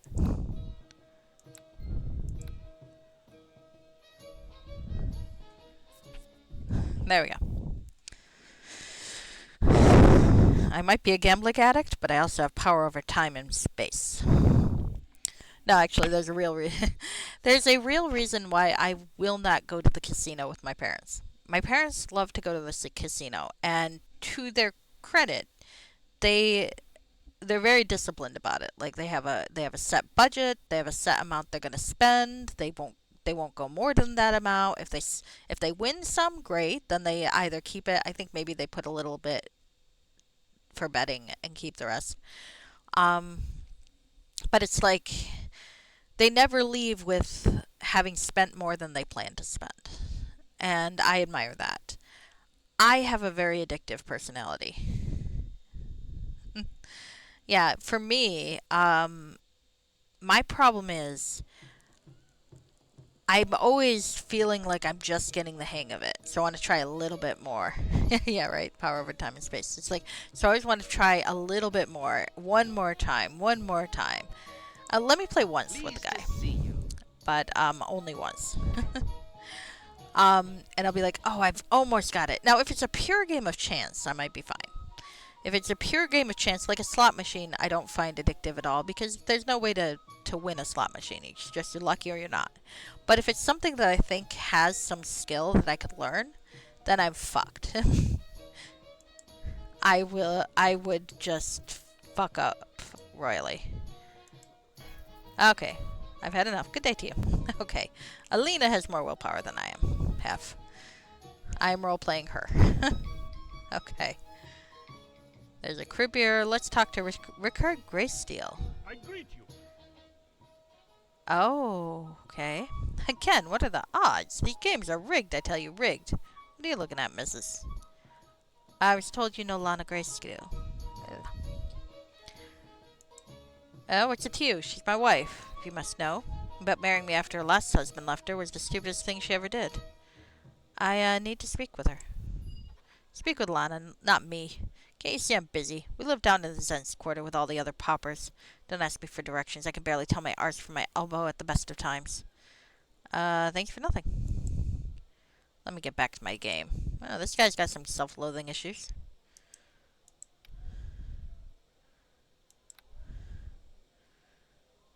I feel kind of bad for him, actually.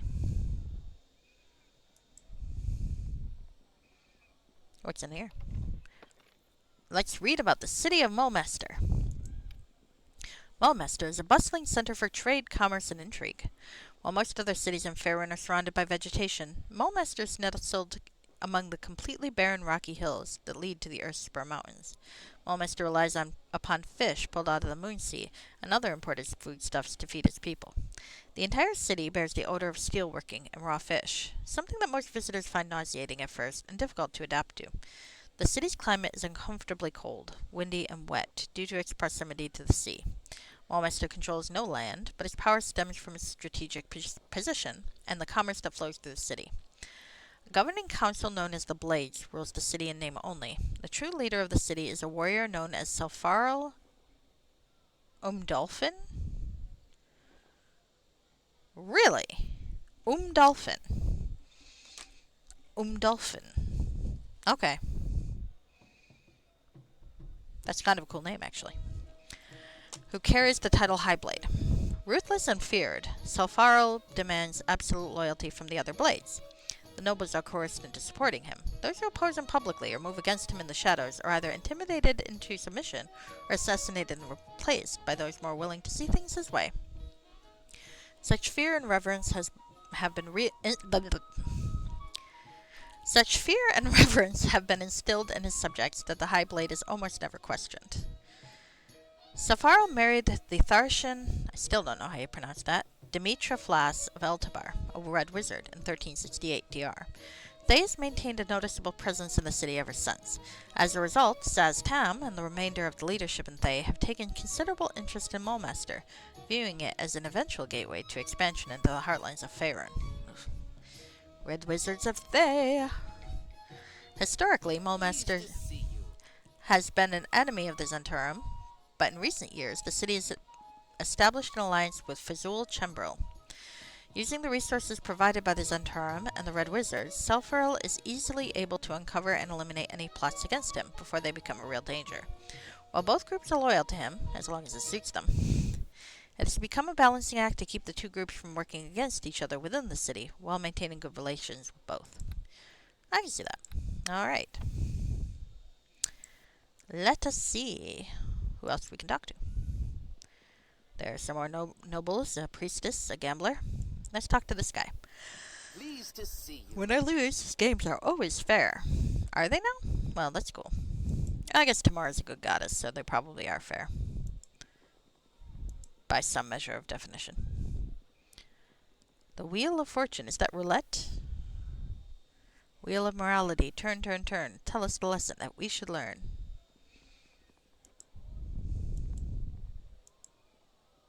Early to bed, early to rise makes a man healthy, wealthy, and wise. Early to rise, early to bed makes a man healthy, but socially dead. That's the only one I actually remember. Welcome to the Wheel of Fortune. Before you spin the wheel, you must first choose your stakes by placing gold or other items you wish to bet into the wheel. Once you are satisfied with the stakes, choose your color and spin the wheel. If the wheel lands on your selection, you receive double the sum of the gold bet, or the value of the items wagered, and your stakes are returned to you. If the wheel lands on the wrong color, or on white, you lose your wager. Please be aware that Tamara frowns upon those who attempt to cheat rather than trust in our providence. Repeatedly reloading a save to obtain a favorable result will be punished by Lady... Really? Really? Really? How will it know? Alright. Alright, you have me intrigued, game.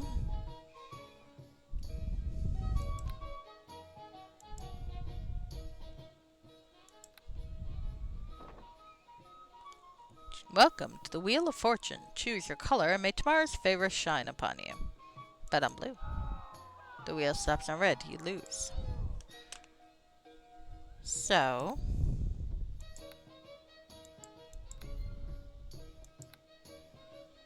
what happens? Will you know about my nefarious cheating?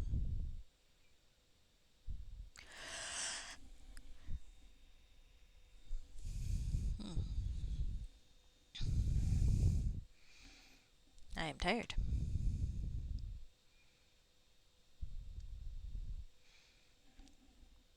And still a little sad that my new favorite cell phone game will be ending in February. Oh well. Maybe someone will figure out how to hack it and make it available. I just want to get through this story, but I wish there was a way to save the story. There probably is.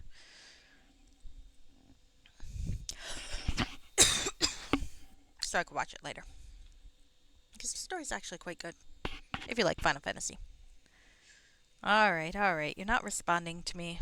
Okay, you are responding. Alright. Less. Okay. Let's see if they know after all. Alright.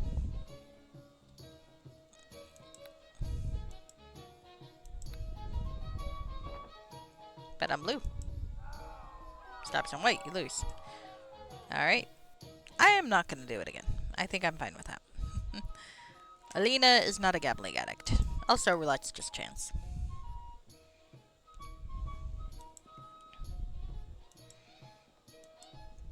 Blackjack is harder because blackjack almost feels like there's a skill involved, and thus I would be like, I've almost got it! I've almost got it! And then I will have no pass. What cell phone game? Oh, breaking in would be a highly unlawful act. Wes is already breaking in. It's Final Fantasy Opera Omnia.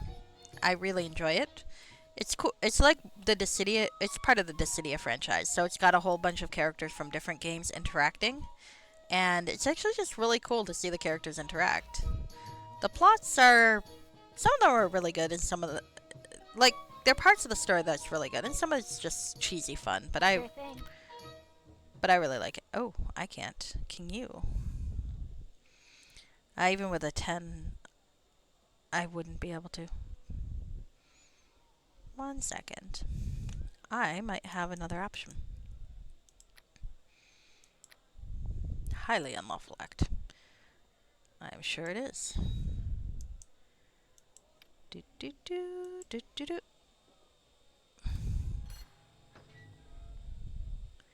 Payout is much better than the merchants. Interesting. All done. Yeah, thank you for disabling the trap. Let's go rob the casino.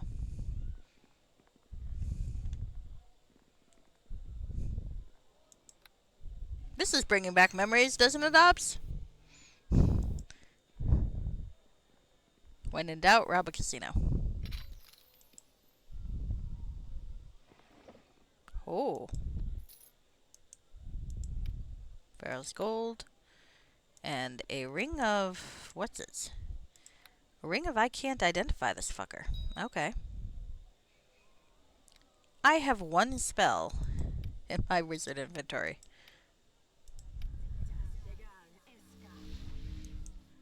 Let's use it. Holy shit. Oh, wow. Drixus Rim, an important red wizard of Thay, created only a few of these spectacular rings. His allies among the Tharshans and Zolkirs have earned theirs by helping Drixus amass even greater power. A few others have been used to bribe ruling lords who are attempting to stop the growth of Thavian enclaves. Some mages have speculated whether Drixus might have a darker purpose in distributing these. Look at that. Well, I'm glad I robbed the casino. Let's be honest here. Alright. Spell of resistance. Yeah, that's going on my finger. What's the ring of the lich do? Oh. Unity poison. I don't think I need that. I don't have enough spell slots to be worth anything. Alright. Not sure when I got that ring of the lich. Oh my.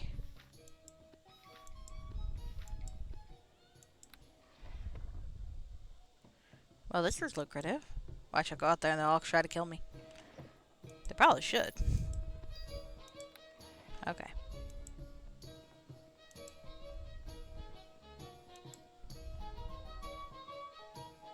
Okay. I think I've stolen what I can from the casino.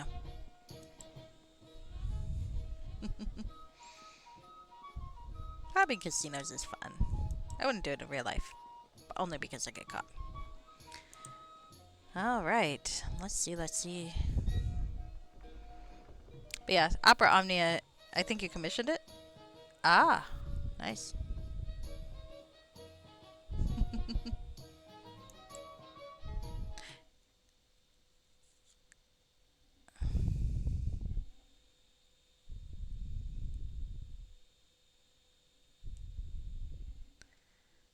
Alright. Maybe I did. Oh, yeah, it was, I think it was one of those things that Garfindel made for me. I think you're right about that. Like the dragon pendant, etc. and so forth. Red Wizard Enclave, Traveler Cloak Inn, Temple of Cyric. I still can't believe they'd have a... Why? Why do you have a Temple of Cyric in your fucking village, you fucking idiots? Town, city, whatever. Town, city. But yeah, Opera Omnia does have some really great bits, though, story-wise, if you like the games. Especially since the characters are brought from different time periods, so there's a lot of interesting subtext in their interactions, like when Cloud is interacting with Zack from Crisis Core. It's amazing. My favorite bit that I just got to, because I'm somewhere in Chapter 2, or Act 2, involves Lys and Papalymo from Final Fantasy XIV. And if you know anything about Final Fantasy XIV, a very neutral evil city, well, it's Mulemaster, so the Moonsea is kind of neutral or evil. The thing is, it's not that it's a temple to an evil god. I have no problem with temples to Bane. It's just like Cyric is a god of basically chaotic murder. It's like there's no benefit to a city to have a temple of Cyric there. I'm sorry. No one has ever convinced me that there is a benefit. Now, Bane, yeah, Bane I get. Markle, okay. Back when death was meaner than Kellumbor. I get that, but Cyric? That's just stupid. Alright, you again. I thought I told you the ceremony is only for those with a pass. Which you most certainly do not have. Begone, lest I give you a taste of the injustice. Well, I don't want to go in yet. Okay, so I need the pass to go in. Actually, I do kind of want to go in. Let's go in. Let's create some trouble. Alright. Hi. Hail, traveler. I have a pass. Mikasa burned me. I don't know how you got a hold of that, but the rules are the rules. So you have only got one pass, so the rest of your party will have to remain outside. Head straight down the hallway. The ceremony will begin shortly in the last chamber. Bye, guys.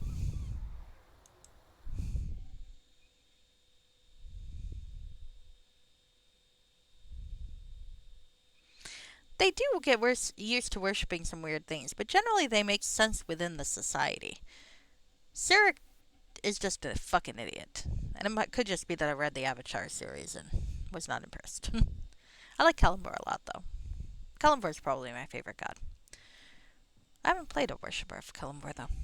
Honored guest, friends and allies, nay, family, the ceremony will now begin. First, it is my great pleasure to welcome Tharshan Dimitra Flas of Thay and Highblade Sephiroth Umdolphin of Mulmaster. Their love is truly what brought us here together. Greetings, Ambassador. Oh, cool. He's got a sword for a portrait. The honor is ours. And she's got a staff.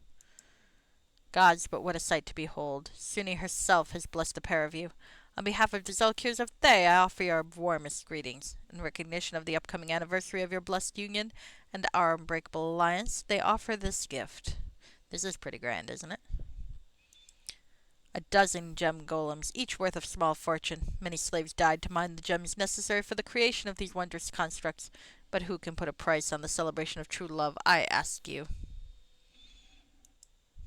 Beautiful though they are, the true value of these golems lies in their formidable combat prowess. When commanded, they will attack your foes with unbridled rage. Few could hope to overcome a single golem. None may stand against 12. This is indeed a generous gift, Ambassador. You have my thanks. Mine also. Please relay our appreciation to... Wait, what is happening? Forgive me, they should not have activated. I did not give the command. Stop! What are you doing? Uh-oh. There's a fucking coup. Treachery. Protect the Tharshan and the High Blade. Well, this'll be helpful. Where am I? Shit. Where am I? I don't know where I am. Hi. Did I accidentally escape from something? Oh, there I am. Can I help kill them? I guess I'm gonna have to try, huh? Respect your betters. With you. Have I... Where's my fucking bow? Ah! Okay.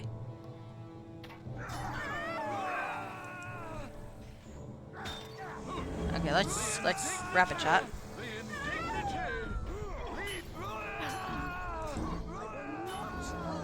Come on, Lena, shoot. Not now, you fuckhead.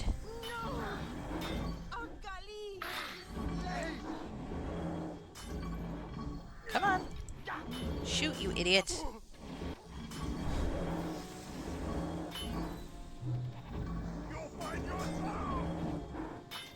Alright, one sec. Sorry, I missed a lot of... I was watching a cutscene, I missed a lot of conversation. That was explicitly a torture tool. Library at Montshire. I don't think I've read that one. Mulmaster. Worst consequences of commercial enterprises unchecked greed. Yeah, but still, I don't see the Sirik thing. I mean, sacrifice to ancient gods is fine, but it made sense within the context. It's like most of the time when you saw sacrifice, it was meant to strengthen the city-state or whatever. Sirik does nothing to benefit any society he's ever a part of, so it's... I suppose if he came in and said, build me a temple or I'd murder you, I guess it makes sense, but still. Alright. Well, on the plus side, we had a coup. Sort of. On the plus side, I got to kill some golems. That was fun. And there's a cutscene, maybe, if it starts. Hello?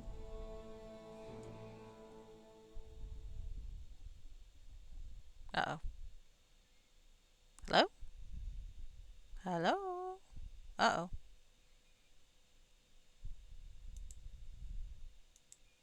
Shit. Alright. I think it just locked up in my cutscene. It did. Okay, hold on. Well, I'm gonna have to kill some golems again. Very true. Very true.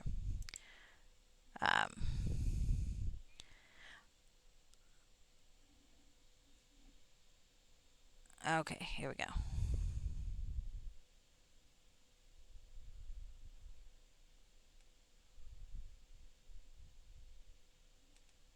Task manager, can you please recognize that Neverwinter Nights is actually playing? Yep, I've got too much shit going on. This is not Neverwinter Nights' fault. This is clearly my computer's fault because task manager is also giving me a hard time. Come on. I know, I've got 15,000 things up.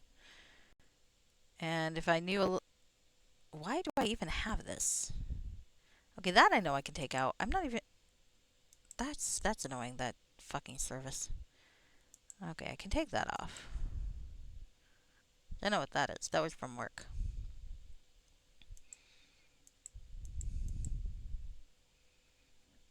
Why is Edge running? I don't do anything with Edge. Fucking Edge. Alright. Sorry. Clicking through. Seeing what I can close. Unfortunately, I don't know enough about computers to close random things most of the time. Alright. Sorry. There we go.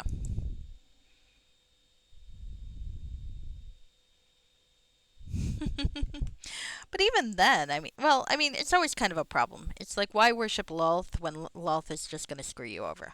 Is the question. Which is why my drow worshipped Varun in secret. And when he finally got to worship Varun openly, Varun actually complimented him for his problem-solving abilities, as opposed to Lolth, who was like, do what I want, and I still might fuck you over later because it's funny. Alright, here we go. I mean, granted, it's hard to get exposed to other gods at that when you're in Menzo Barons, and I'm sure, but still.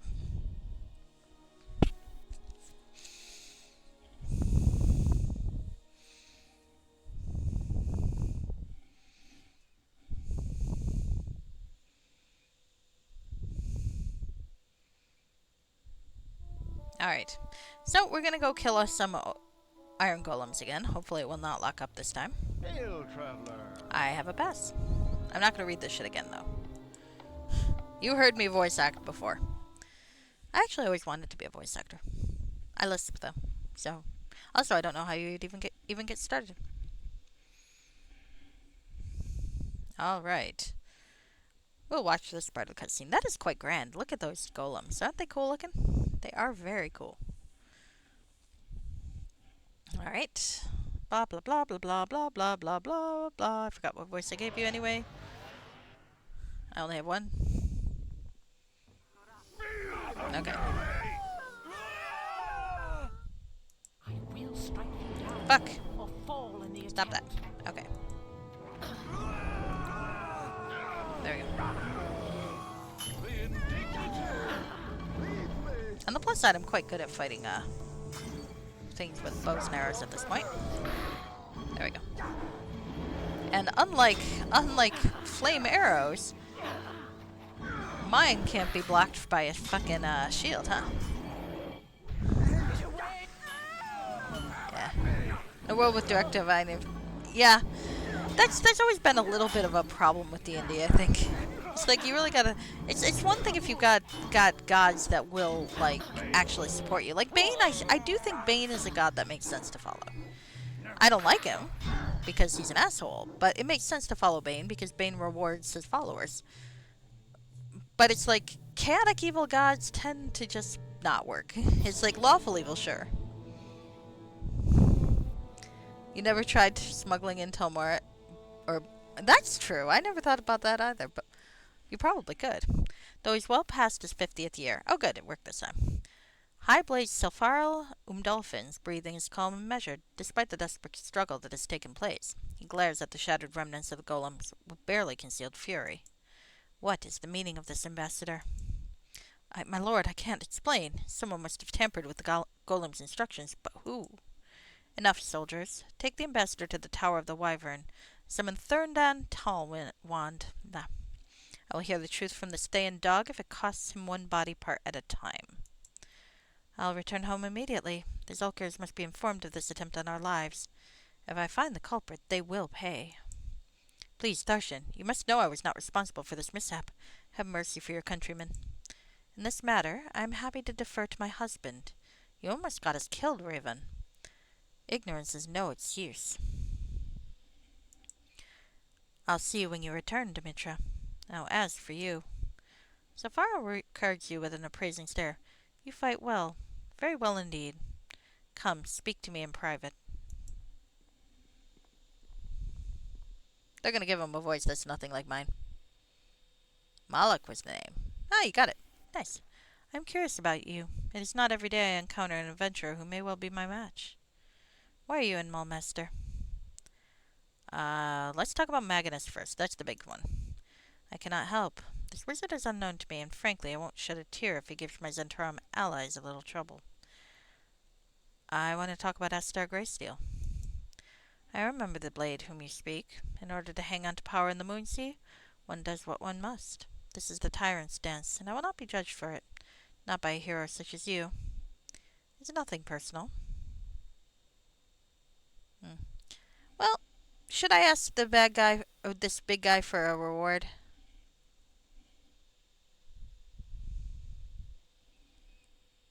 You like Carancelli of the Drow Pantheon, but you like necromancy.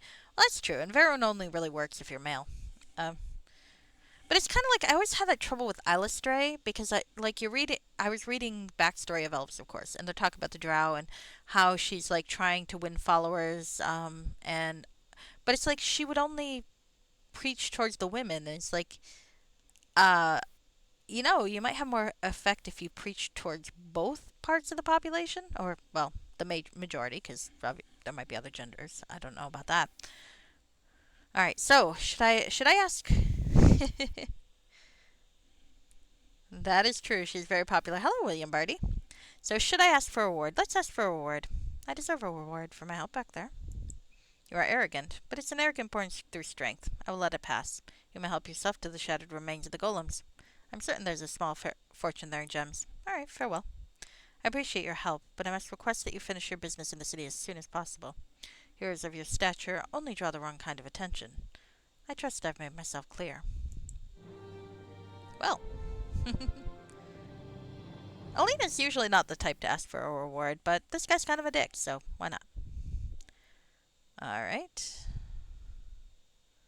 Shall I see if he's got anything else to say? Salutations. Alright. Farewell. You return, make it quick. Farewell. Alright. I'm not going to mouth off to him for no reason, though. Asking for a reward was a reason. That's what you come for.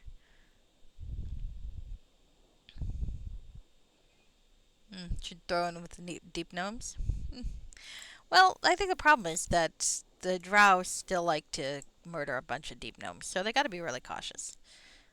And part of the thing is because drow society is so vicious and viciously loath that I figure, well, the one thing is if you're a follower of one of the other gods, you really can't say so because you'll get overheard and someone will kill you pretty quickly. So you got to keep it secret. So I suspect that most of the time when you have drow who worship other gods, it's because they either had like a parent who worshipped another god. Ah, nice. Or they had like a secret mentor rather than just like preaching on the street. I always kind of figured my Vezerin probably was the son of a Varen worshipper. His father, well, maybe not his biological father, because it's not all that likely he would still be in contact with his biological father, given the way Drow society works. But whoever acted like his father, the Risen Dordan to him, I suppose, very likely helped out with that. My gosh, look at all these dead Thayan wizards. On the plus side, I've officially got the okay to loot, so I intend to. Now, he might say you were only supposed to loot the golems, but, well, he was not precise, so.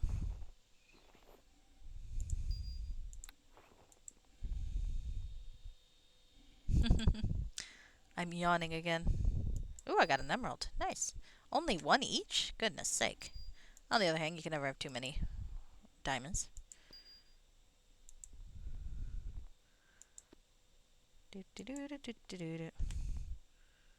Long swords +1. Goodness sake. Alright, I need a bag that's got shit in it. Nope. Look at all these purses. So many purses. She's the Amalda Marcos of bags. Amalda Marcos is what I meant to say. I probably mispronounced the name. Do, do, do, do, do.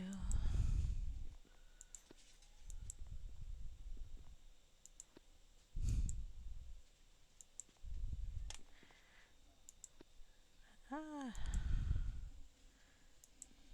Looting, looting, looting, looting.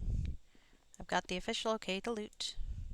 Sorry, guards. You may have risked your lives for the king, but he's not gonna let you, take any of these gems home. Only I can take these gems home. Sorry. I don't feel like that's really fair. Probably isn't, but that sucks to be you.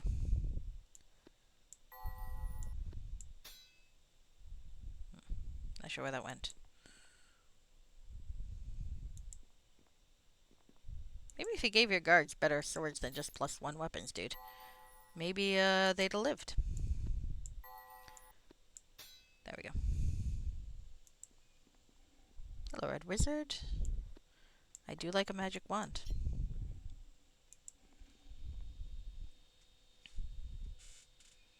Okay.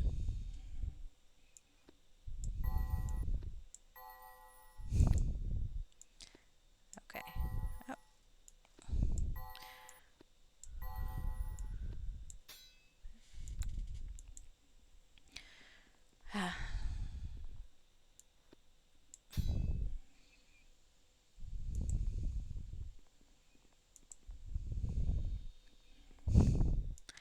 Okay, here we go. There's a dog barking in the distance. He is hungry, or perhaps just bored. It's hard to tell. Alright, I think I have almost looted everybody, yeah? Are there any more corpses to loot? I've got those guys. Are you alive? I should ask if the guard is okay.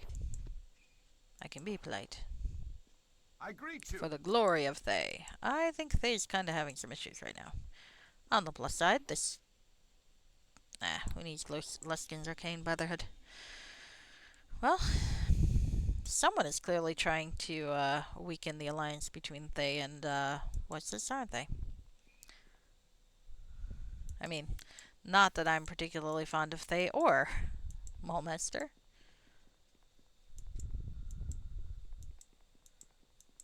I kind of think they're all basically assholes, but one never knows. There's the exit. Which this way? Can I open this door? I cannot. Can I open this door?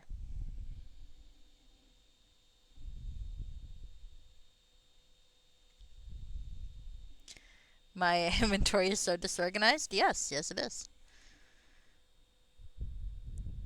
Ah.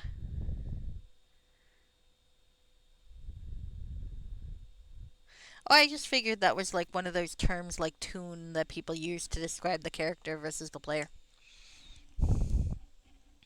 I don't keep up with that sort of thing, so every once in a while I'll be reading something and they'll be like, your toon is cool. And I'll be like, I have no idea what that means. Sorry, I'm old.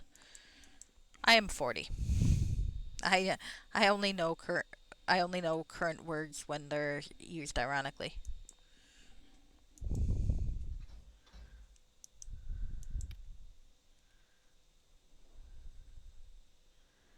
Woohoo. Nope. Alright.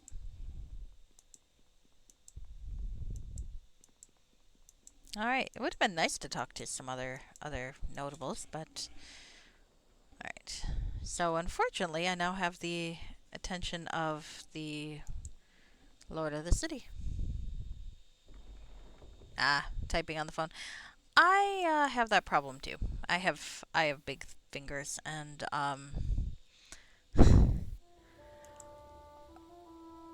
more generous, Alright, flattering it's you people. again. I'm bored. Care to take me on a date? And by date, I mean cleaving apart wizard skulls and generally wreaking havoc. You know, just to be clear, I'll float alongside you for now. Sure, sure. Greetings. Yes, let's go. For the good folk of the realm. Hi. I could use your thieving skills. You don't need to ask twice. Let's go. Alright.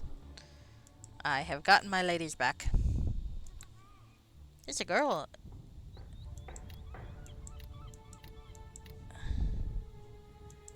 Alright, look at all these quests. Girl power, yeah? Yeah. Generous, flattering folks have called my hands like musician's hands. Like I would be very good at playing the piano because I have big fingers.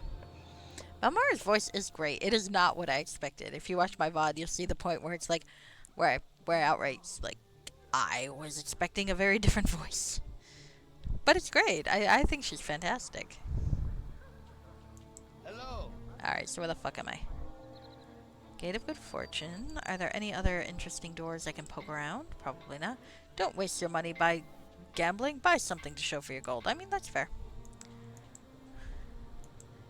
It is funny. It's a funny little twist that here, like, 'cause so often the casinos and the gambling stuff represent evil gods. Here, it actually represents a good god. That's really interesting.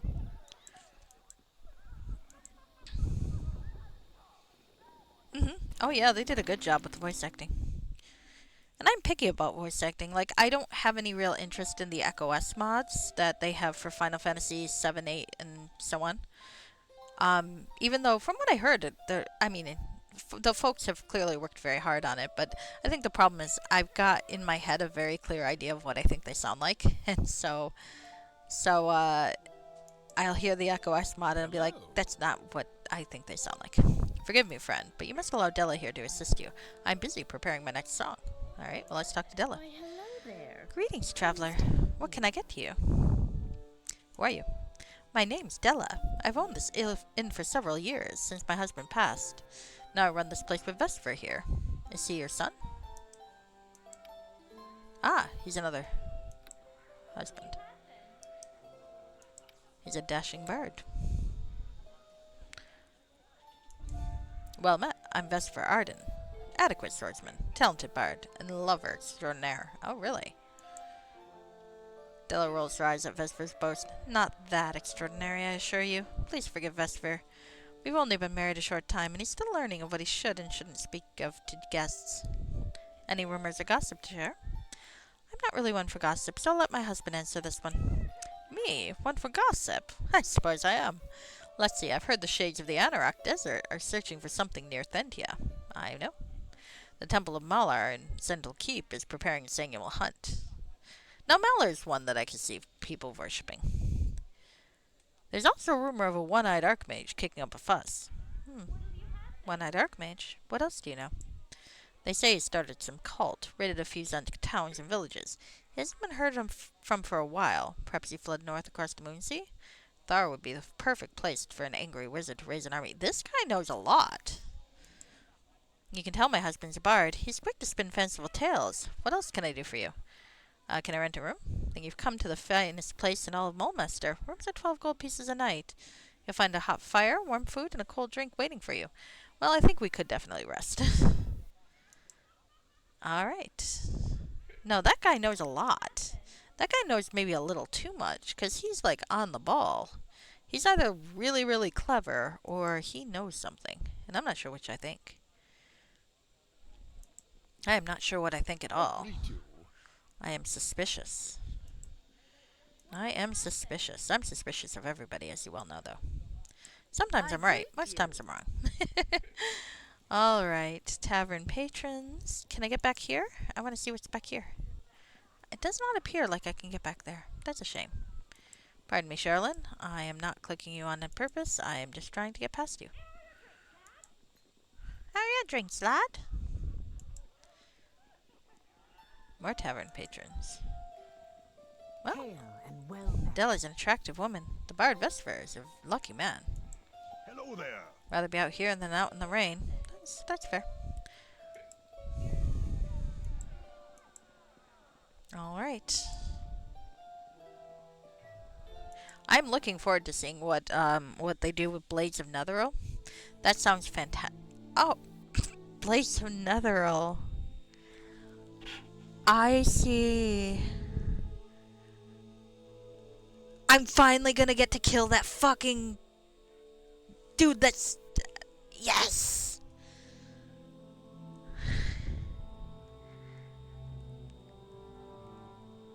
That fucking Malagrim that got away from me from Crimson Tides of Tethir, I'm gonna get to kill his ass in Blades of Netheril, I bet.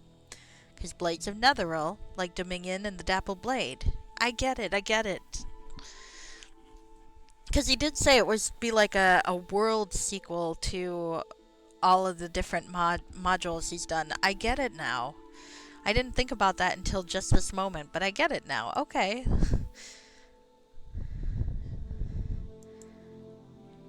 That's interesting. That is so interesting. I'm really looking forward to that even more now.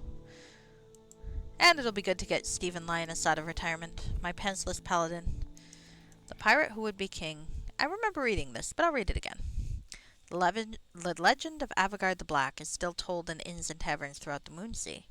Minor noble of Zental Keep, Avogard was said to be so disgusted by the inequality he saw in the streets of the city that he set upon a course of action to balance the great divide between the haves and have-nots. He took to piracy.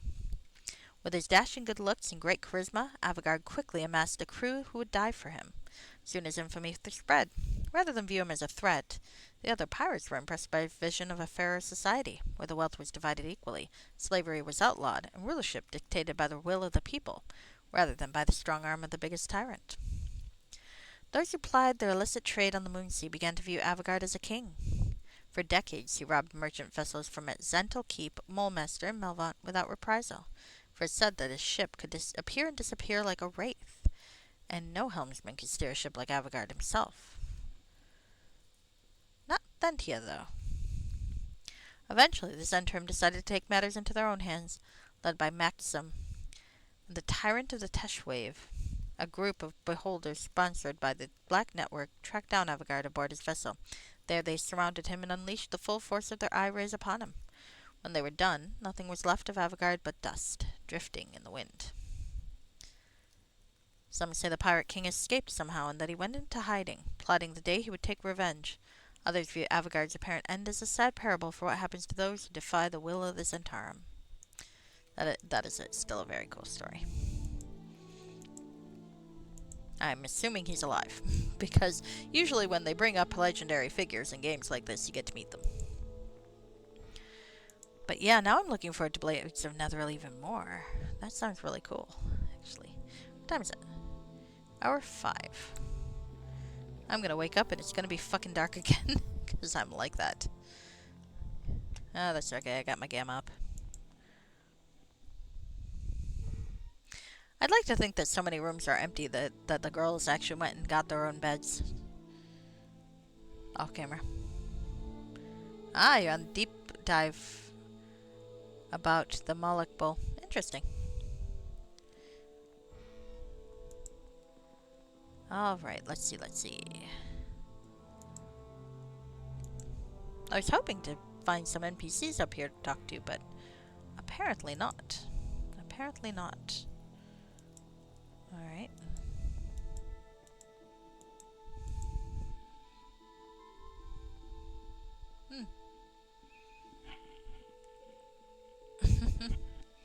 Well, I mean, if you think about it, it makes sense. I mean, cattle is food. It provides milk. It does all sorts of things. It makes sense that it would be central to a lot of religions in the region. And we're talking about one of the more populous regions. So it does make sense.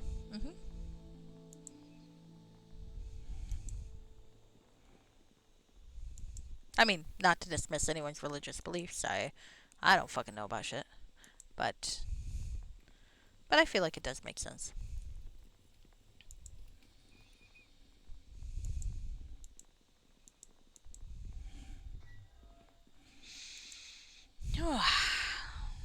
Alright. So, that was kind of pointless, but I did get to rest, so that's always a plus. I don't know, that guy, he knows way too much. I don't know if I trust him. Hiya, Forel, how are you? I am roaming about the Moonsea, meeting various people. Now let's go see if I can avoid murdering a bunch of Surik worshippers. I don't know, I feel like murdering Surik worshippers is actually an act of respect. I feel like it is. If you wish to talk, you must speak with the High Priestess. Okay. Let's see what shit she has. Will I sell things to her? Probably not. Ah, you have appointments in the morning, so you're off to bed? Well, that's fair. That is fair. I'll let you know if I find anything cool. This temple smells strongly of blood and worse, festering corpses. Sarek's faithful watch you hungrily, a mad gleam in their eye.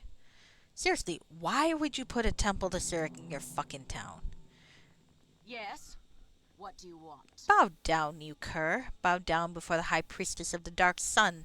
Sarek the Great, Sarek the Mad, you stand in the temple of the mightiest of all Faerun's deities. Be glad I suffer you to live. Why do you even exist? Fine, tell me about Sarek. He needs no explanation. He was a fucking bullshit thief who manipulated his group that only worked because they were stupider than he. Really, the Avatar trilogy. Well, I'll say trilogy because the first 3 books were really, really hard to get through. The 4th book was not bad, and Crucible of Sarek the Mad, or Crucible: The Trial of Sarek the Mad. I always get the title confused. Is actually, I think, genuinely the best book in the Forgotten Realms. But man, is it a trek to get there. And so much of it is just Sarek's over here in the group kicking fucking puppies. And no one fucking notices.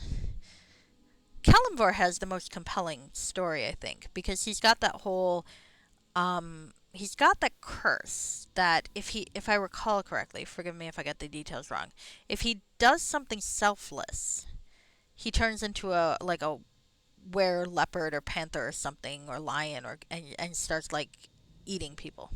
Tamar's a good favorite. So the thing was, he wanted to be a good guy, but he was kind of stuck in a neutral position because if he did anything without asking for some sort of reward, it would trigger that curse. And I thought that was really, really interesting and a really interesting parallel to his eventual fate and trial of Sarek the Mad. That was like brilliant. But because I guess originally it was a selfish ancestor, Beauty and the Beast type curse, and the ancestor had to do something selfless. He'd turn into a werelion if he did something selfish, but the curse mutated through the generations, and I really like that. But problem is, like, it soon becomes really obvious that he's trying to be a good guy, and his attempts to elicit a reward to do stuff was really, like, he would accept the stupidest shit as rewards, as I recall. So it'd be like, oh no, my kid is in the stream, promise me a reward. What? To save the kid. Just tell me you'll give me something. Okay. And then he'd go and save the kid. Of the Goblin God, mentioned in Baldur's Gate 3. I don't remember the Goblin God, but that's pretty cool. I always liked the Gnome God, Gond Wonderbringer. He was fun. But yeah. So, the thing is, eventually, the other people in the team, the cleric whose name I forgot, and Midnight, the idiot wizard, they knew something was off. But every time, and he would be blatant about it. Glittergold? No, that's Garl Glittergold. No, I'm thinking of Gond Wonderbringer. Gond Wonderbringer is my favorite of gnome deity. But yeah, so it's like every time he'd be asking for a reward, it was clear that there was something going on, and they'd just be like, oh, you're a terrible person. Like, literally, just give me a penny so I can go save your fucking kid. And then Sarek's over here kicking a puppy into a wheat thresher. And it's like, gosh, Kalimvor made me kick that puppy into the wheat thresher. Kalimvor, you awful person. And so much of the series was like that. And it's just like, Jesus Christ, guys, figure this fucking shit out. Eventually they did, kind of. Alright, anyway, sorry. I got distracted. He needs no explanation. Yes, Sarek's a fucking moron. Sarek defied the very gods and then took his place among them as the greatest of them all. You will say his name, you will fear his name, Prince of Lies, Master of the Supreme Throne, all praise to Sarek. Sarek is a fuckhead. Damn you for assuming I would part with our unholy relics in return for mere gold. We're not looking to fund a redecoration of this glorious temple. I would strip the flesh from your hides, but since I am, you may take a look. Curse your eyeballs. See? Sarek followers. Alright. Protection versus good. Alright. Drow chainmail. Why do you have drow shit? Did you sacrifice drow? I mean, if you did, that's actually kind of impressive, I have to kind of admit. Alright, that is kind of cool, actually. The night thief was a vicious assassin who specialized in fighting with two weapons. His claw was an evil-looking blade with the magical ability to send shocks into his victim, increasing the damage and the pain felt. The night thief disappeared recently as he was accused of killing a relative of the new regent in Cormer. The burns on the victim's face and throat were consistent with the knife thief's style. Alright. Fucking Cyric. I have so many rants about this series. I should put it on my book review blog just so I could rant about it. Then I'll run out of things to say. And I'll have to think of a new conversation topic. Alright, so let's look in the book. The Fiendish Codex, the Demon Lords. I've read this before. Yep. Alright. I'm walking around the temple. Why are you here? I'm making sure you're not fucking sacrificing someone in the back room, you fuckhead.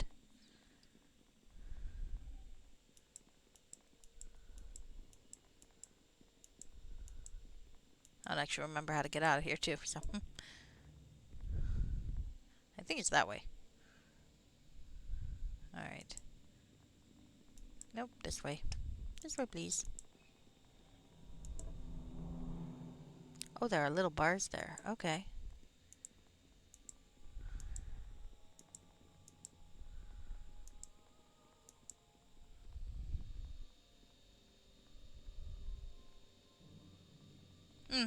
Gond Wonderbringer, I think, probably came about when they started re-envisioning the gnomes from the illusionist pranksters into the whole mad inventor thing that they have going on with Lantern now. So that's where Gond fits in. Yeah, it's alright. Like, somewhere along the way, they decided that rather than being just silly illusionist pranksters, which, let's be honest, some of the gnome characterization way back when was pretty synonymous with, like, halfling character. And they didn't have enough really distinguishing them. So then they went with the idea that on Lantern, all the gnomes just create these cool clockwork devices, which invariably go wrong. Alright. Someone, I gotta figure out who said it. Someone said about Cyric is that his religion is basically the fuck you dad of the Pantheon. And it just stuck in my head. It's like, yeah, that's basically it. And that's why I have no patience with it, because I've never particularly cared for teenage rebellion, and Cyric is the god of teenage rebellion. There are a lot of hills in this city. It must Crafting be guy, a yeah. nuisance to have to walk up and down them. Am I right? Oh, you should try floating. It's so much cooler. You're probably right. But it is what it is. Alright. So, we have wandered about there and seen all the good landmarks. Are there any other doors I can go into where I can save some people, like those random sex slave commoners? Because that was unnerving. It's not. Maybe? Maybe? Oh, that's the Thavians. They probably enslaving folk, but what can you do? Alright. Like I said, I think my personal favorite god is Kellamore, but that's because I kind of got attached to him. He was the only readable character in the first part of the trilogy. Ah, well met. What a delightful... well met. What a delight to see an outsider venture into our humble little community.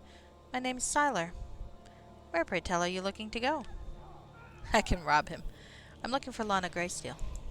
Ah, yes. I know exactly where... She? It is a she, yes? I know exactly where she can be found. If you'll just follow me, I'll lead you straight to her abode. I like this. This is clearly a trap. This will probably end in disaster, but very well. Right this way. You're just leading me into an ambush, aren't you? Alright. Why not? Yep. Yeah, I know how this goes. Oh, we do appear to have gotten lost. Kinda figured. Oh, guys. Look at you guys. Who are these menacing figures melting out of the shadows? Look at these guys. Not an enchanted weapon. Yes, yes they do. We'll sell the corpse to Pusk the Necromancer. They really do deserve to die, don't they? I can't select you yet? Okay. Oh, and look, you gave my friends enough time to catch up. Well done. What did he say? The stupid deserve to die? Yep. Oh well. Let's see what shit you have. Oh. Sorry. I saw what just happened. Figured I'd owe you an apology on behalf of the decent Sorry. One second.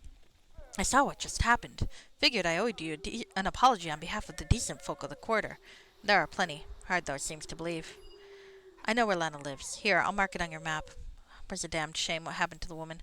Her husband just upping and leaving like that. I had to leave my own wife at Zendel Keep during the raising, but it's easier when they're already dead. Do you happen to remember a man named Magnus? Magnus. Yeah, I remember them and Magnus. He was the talk of the town for months. Must have been 20 years ago now, before the time of troubles. They say he killed a dozen Zents before they captured him. Spread him all over the streets. Ah. Turns out the Zentarum had murdered his family some years before. His father, a merchant, got mixed up with the Black Network and fell out with the wrong people. This Magnus survived and took it on himself to get revenge. Ah. Well, this is an unlikely place to get backstory, but there we are. They hanged him from the city walls after they captured him. He'd been whipped so bad, it was a miracle he was still alive. A carrion bird even pecked out his eye, thinking him dead.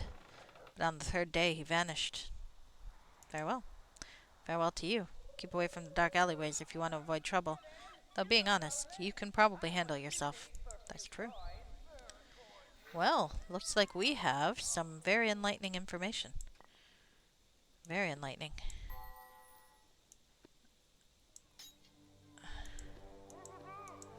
So let's loot these fuckers, because really, why not? Imagine luring me into an alley while I still have my fucking bow on me. Oh, there we go.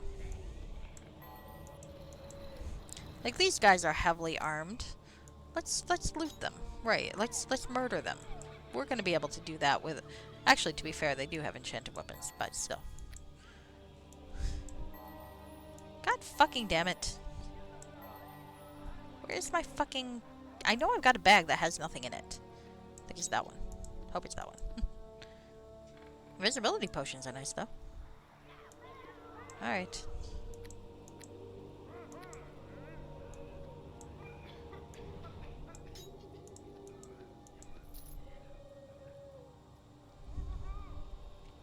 Oh, sorry about that. Let me go check the automod and free that. I watch my chat through my phone, so it doesn't tell me when something gets automated. But if you tell me, I'll usually undo it unless it's obscene, and then I will. Sex slave city. Why do? Maybe the slaves do. Yeah, that's the point.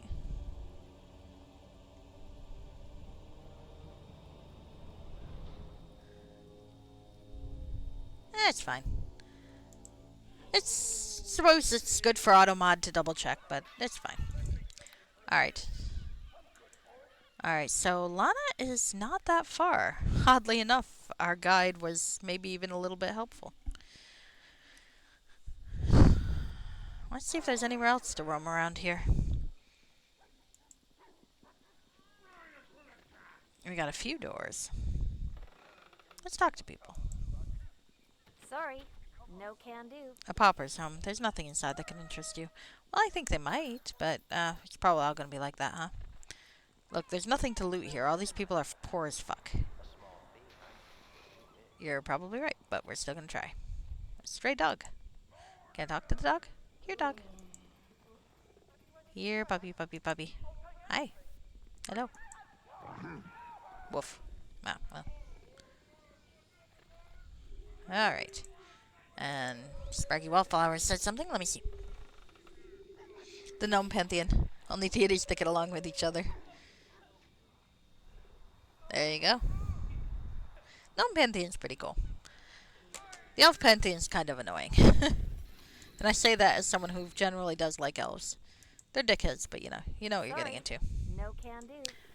Um, but the fucking Corlun Lorethian is like, oh, my wife betrayed me. Okay, fair Sorry. enough. No So can I'm gonna do. make her ugly so I'm not tempted. It's like, or you could just develop fucking willpower, you asshole.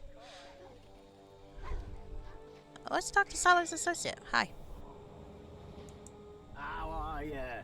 So there she was, strolling all around, uppity like she was too good to be seen down in the Zens quarter with honest, hard-working Zens. I thought to myself, Siler, you shouldn't have to stand for this. The foreign dog needs a lesson in respect. So then I call my friends, and they turn up and start putting a beating on the pompous fool. Anyway, I didn't fancy sticking around. You've seen one fool get zicked, you've seen them all. Besides, got myself a woman now, haven't I? Real looker. You should hang on. It's you. Surprise.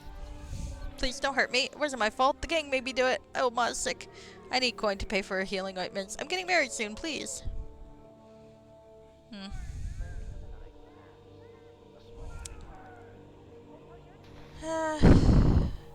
Get out of my sight.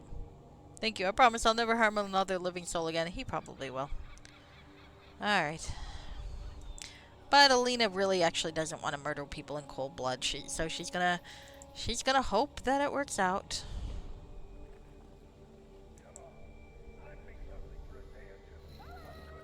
Be doing his wife a favor. Alright. This house is poorly maintained, mostly bare. A few decorations hint at better years gone by. Let's save before I break this woman's heart and tell her husband cheated on her. Fucker. Lana's still attractive despite the passing of the years, though her eyes hold a deep sadness. Alright, let's go talk to her. Hello. This proud woman stares into her hearth as you approach. Though the years have worn her down, you can see that she used to be a great beauty. Yes? Are you here to rob me again? You shouldn't have bothered. My husband has already gambled away everything of value. I can't stop you, so take what you will. Don't worry, I was planning to. I'm here to discuss Esther Greysteel. Lana starts at the mention of Esther. Her voice is angry. You talk of the man who left me. Why? What do you know? Esther is dead. At your words, Lana's eyes close. Her breathing seems to stop. Her voice is a cracked whisper. What happened? What befell my husband? I'll tell her the events. Did he speak of me? Write me a letter, anything? After walking out of me...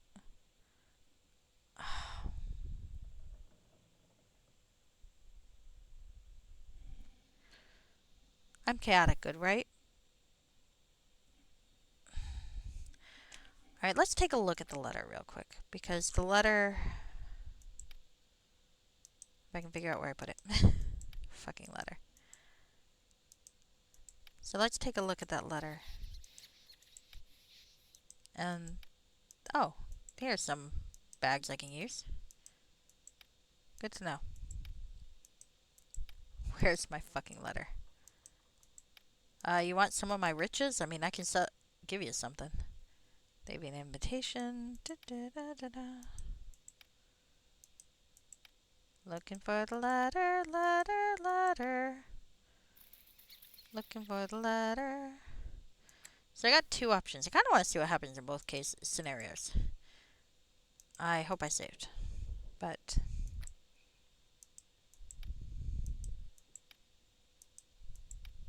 do I still have the letter? Thought I did. There it is. So here's the letter. Yeah. Very true, very true. This letter is addressed to a woman named Lana. The faded ink reveals the letter to have been written some time ago. Where do I begin? I should have sent this letter after I left Mulmester. A 10-day turned into a month, and then a month turned into a year. Then a decade. There's no excuse except to say that I feared hurting you. The real truth is that I'm a coward. I was given no choice but to flee Mulmester. I did not even have time to stop and warn you, for your own life was in danger every second I remained in the city. I could not follow through with Sulfur's orders to assassinate the young noblewoman. This much you knew. What you did not know is that she and I were having an affair. I swear it to you, the brief relationship we had, though a cruel betrayal of our own vows, did not influence my decision to refuse Sulfur's orders. I'm a coward and unfaithful, but I'm no murderer of innocents. Even as you read this, even despite the hatred you must surely feel for me, I trust you know this much to be true.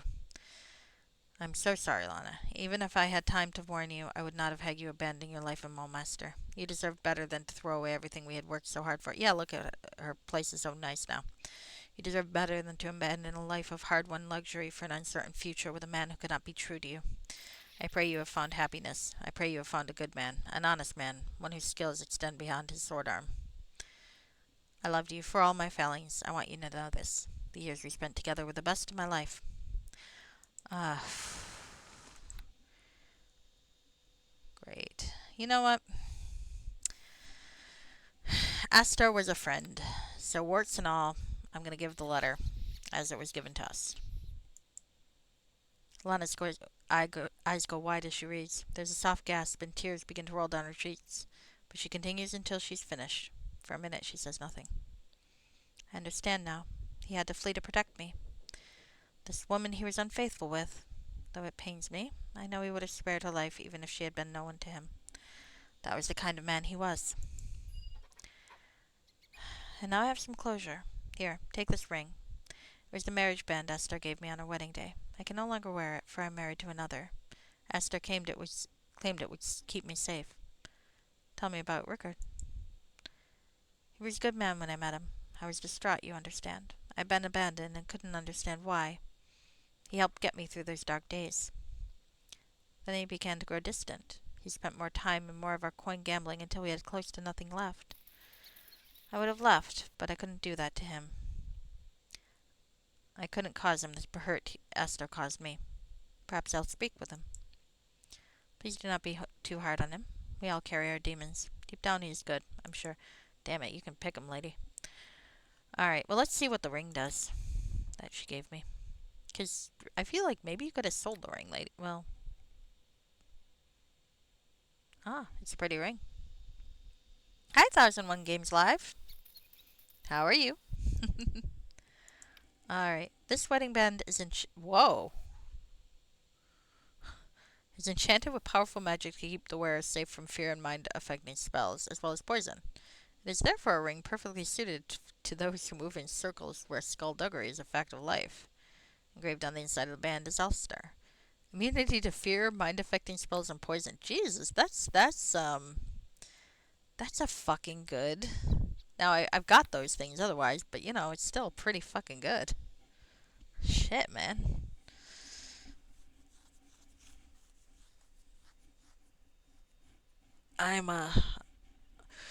Say what you will about Esther. He knows how to give a gift, don't he? Alright. Well, let's go talk to her wasteful husband. Maybe we can threaten the fear of God into him. Cure gambling addiction with a threat. That reminds me of a book I was reading. And one of the characters is a gambling addict, and the problem was, like, the book really didn't devote enough time to that plot, so the resolution's really crap. It's like, so is he gonna stop gambling, or okay? It looks like none of these houses are gonna get me anything, huh?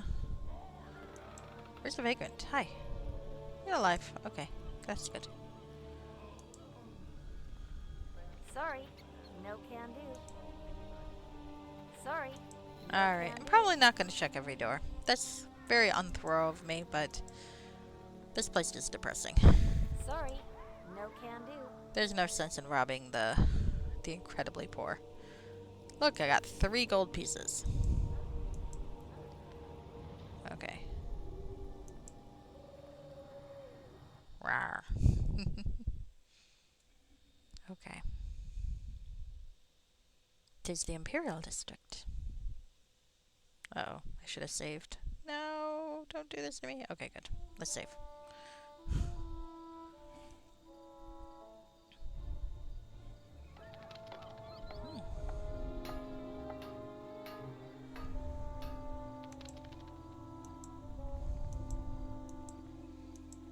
Alright, so let's go find the casino.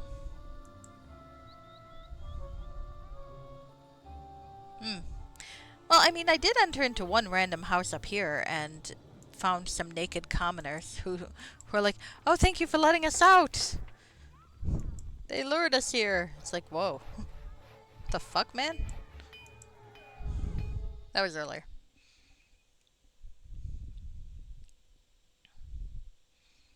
So, where on earth do I find those the extra mithril? I wonder, because I'm still missing 4 pieces. That's a problem. I don't really know where they are. I might have to cheat and look it up. I don't really want to cheat, but I'm just not sure where I'm gonna find that shit. Okay, that's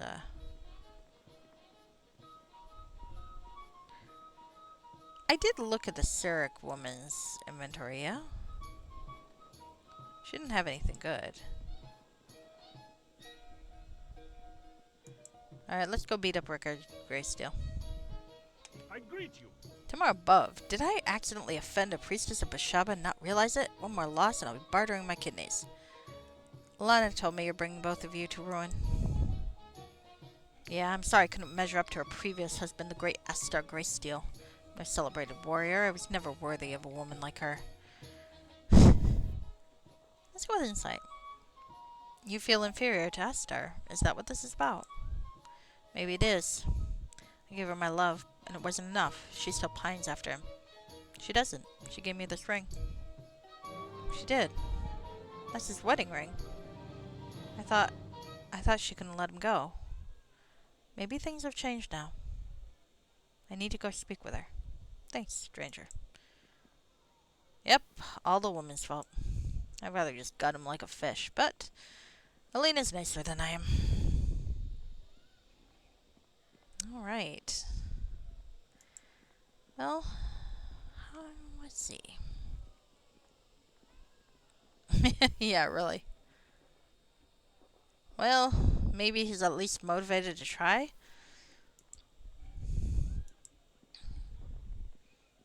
What's here? Oh, that's the casino room. Okay. Well, alright. I'm just trying to think. I think I've done pretty much everything in the city I can do. Still looking for that mithril.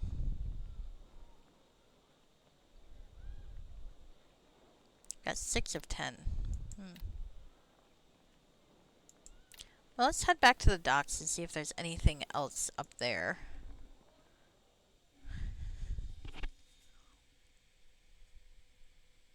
I can go annoy the Cyric worshipper again. That could be fun. Just making sure I didn't miss something.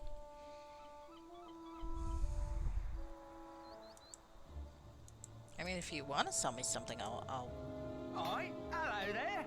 Oh, cushion. Oh, okay. I'd buy a cushion from you, dude. If it gave me the option. It's weird. This is like a steel-making city, but I can't find a fucking forge. Oh, that's the Thavians. Oh, the Temple of Cyric is that way.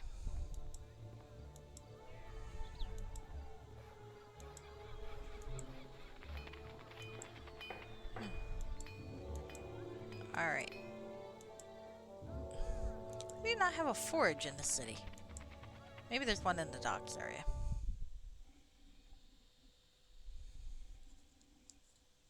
Temple of Cyric, full of idiots.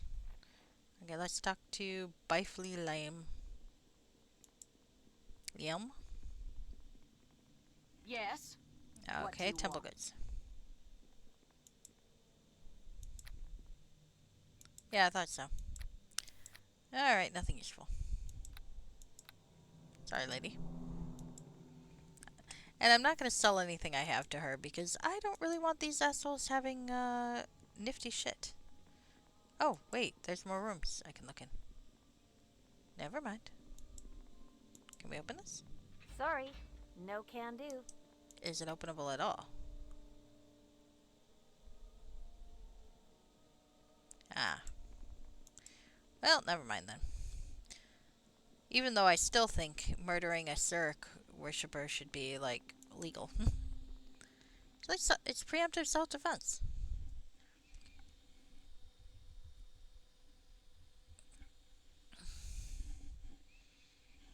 Alright, I'll behave. Uh-oh. Now you're not responding. Oh, good. Let's save again, just in case. I don't want another crash. Alright, here we go. Alright. So really, next time, I'll be going to Zental Keep and then maybe to the Scarred Lands. That would be fun. If I can ever find the last 4 Mithrils and that sapphire.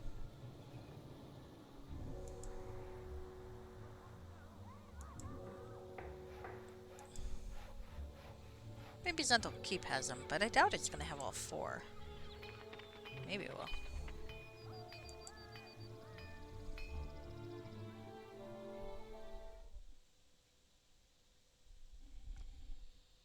Ship, ship, ship. Alright, alright.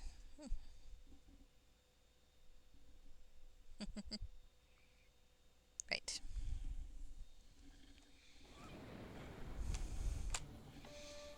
Okay. There's the docks. There's the Occupant Tavern. Is there really no merchant around here? Really?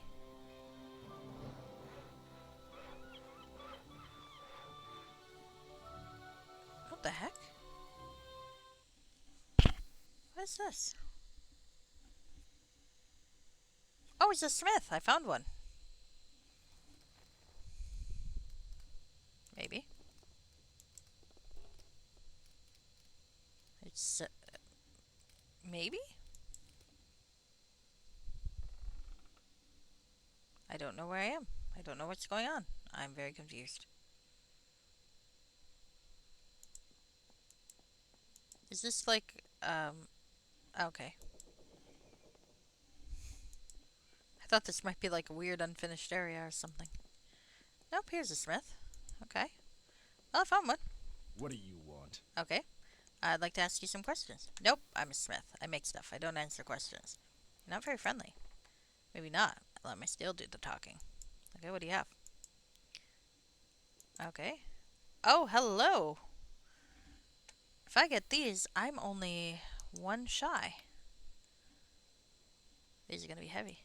Mithril? I was hoping I'd find some mithril in the city.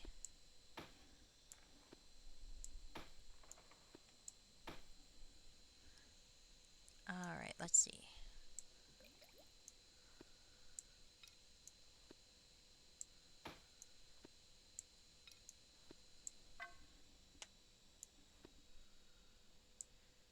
How do you like that? I found me some mithril. Hold on one sec. I need a blank spot. There we go. Mithril, mithril. La la la la.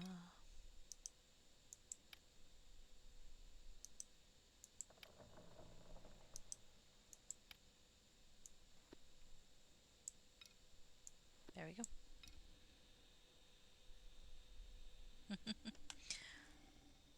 And a bar of steel and a bar of iron. Nice. Well, let's buy some regular arrows. Because when you're an arcane archer, regular arrows are like arrows plus 5 anyway. So why the fuck not? Alright, let's get the fuck out of here. Excuse me, friend. I don't even know how I got in to see you. But I'm glad I clicked the door.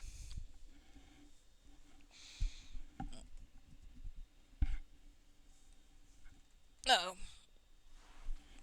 Don't do this to me. No, you're not responding.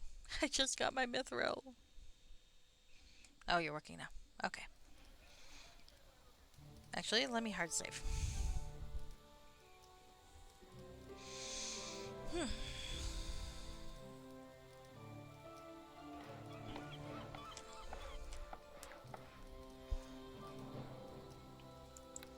Oh, glad I randomly clicked a wall.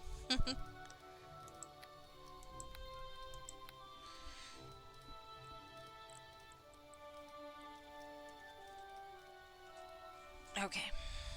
All right. I think I am going to call it a night.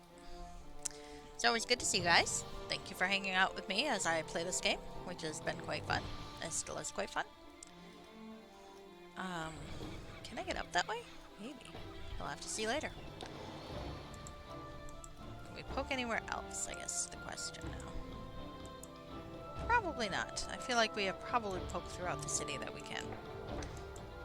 Next time, we'll be going to visit Zental Keep, which may or may not be there anymore from the sound of it. And I'm just wandering in a circle. So, let's quit out. Alright. I like the music. I don't think I've noticed it before. Alright. So, now I get to figure out who I'm raiding out to. So let's see who is even on. Vector of Change was on. Is he still on? He is still on, and he's usually an easy person to raid. He's playing Secret of Evermore, and he also runs the Frog Pond Academy, which is what I do on Wednesday nights. I play the gnome Igor Nakanak. He is a mad inventor, a reinventor. His goal is to repurpose the world. I think he will be a good place to raid because I know him in real life. I know a few people in real life. Alright. Ifikdar. If I can find... No, stop trying to full screen me. I don't even know what you're doing. Okay. I am having an issue. Okay.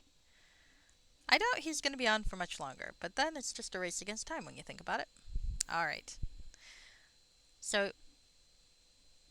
Well, there are more of you here than I thought there were. Hi. Welcome.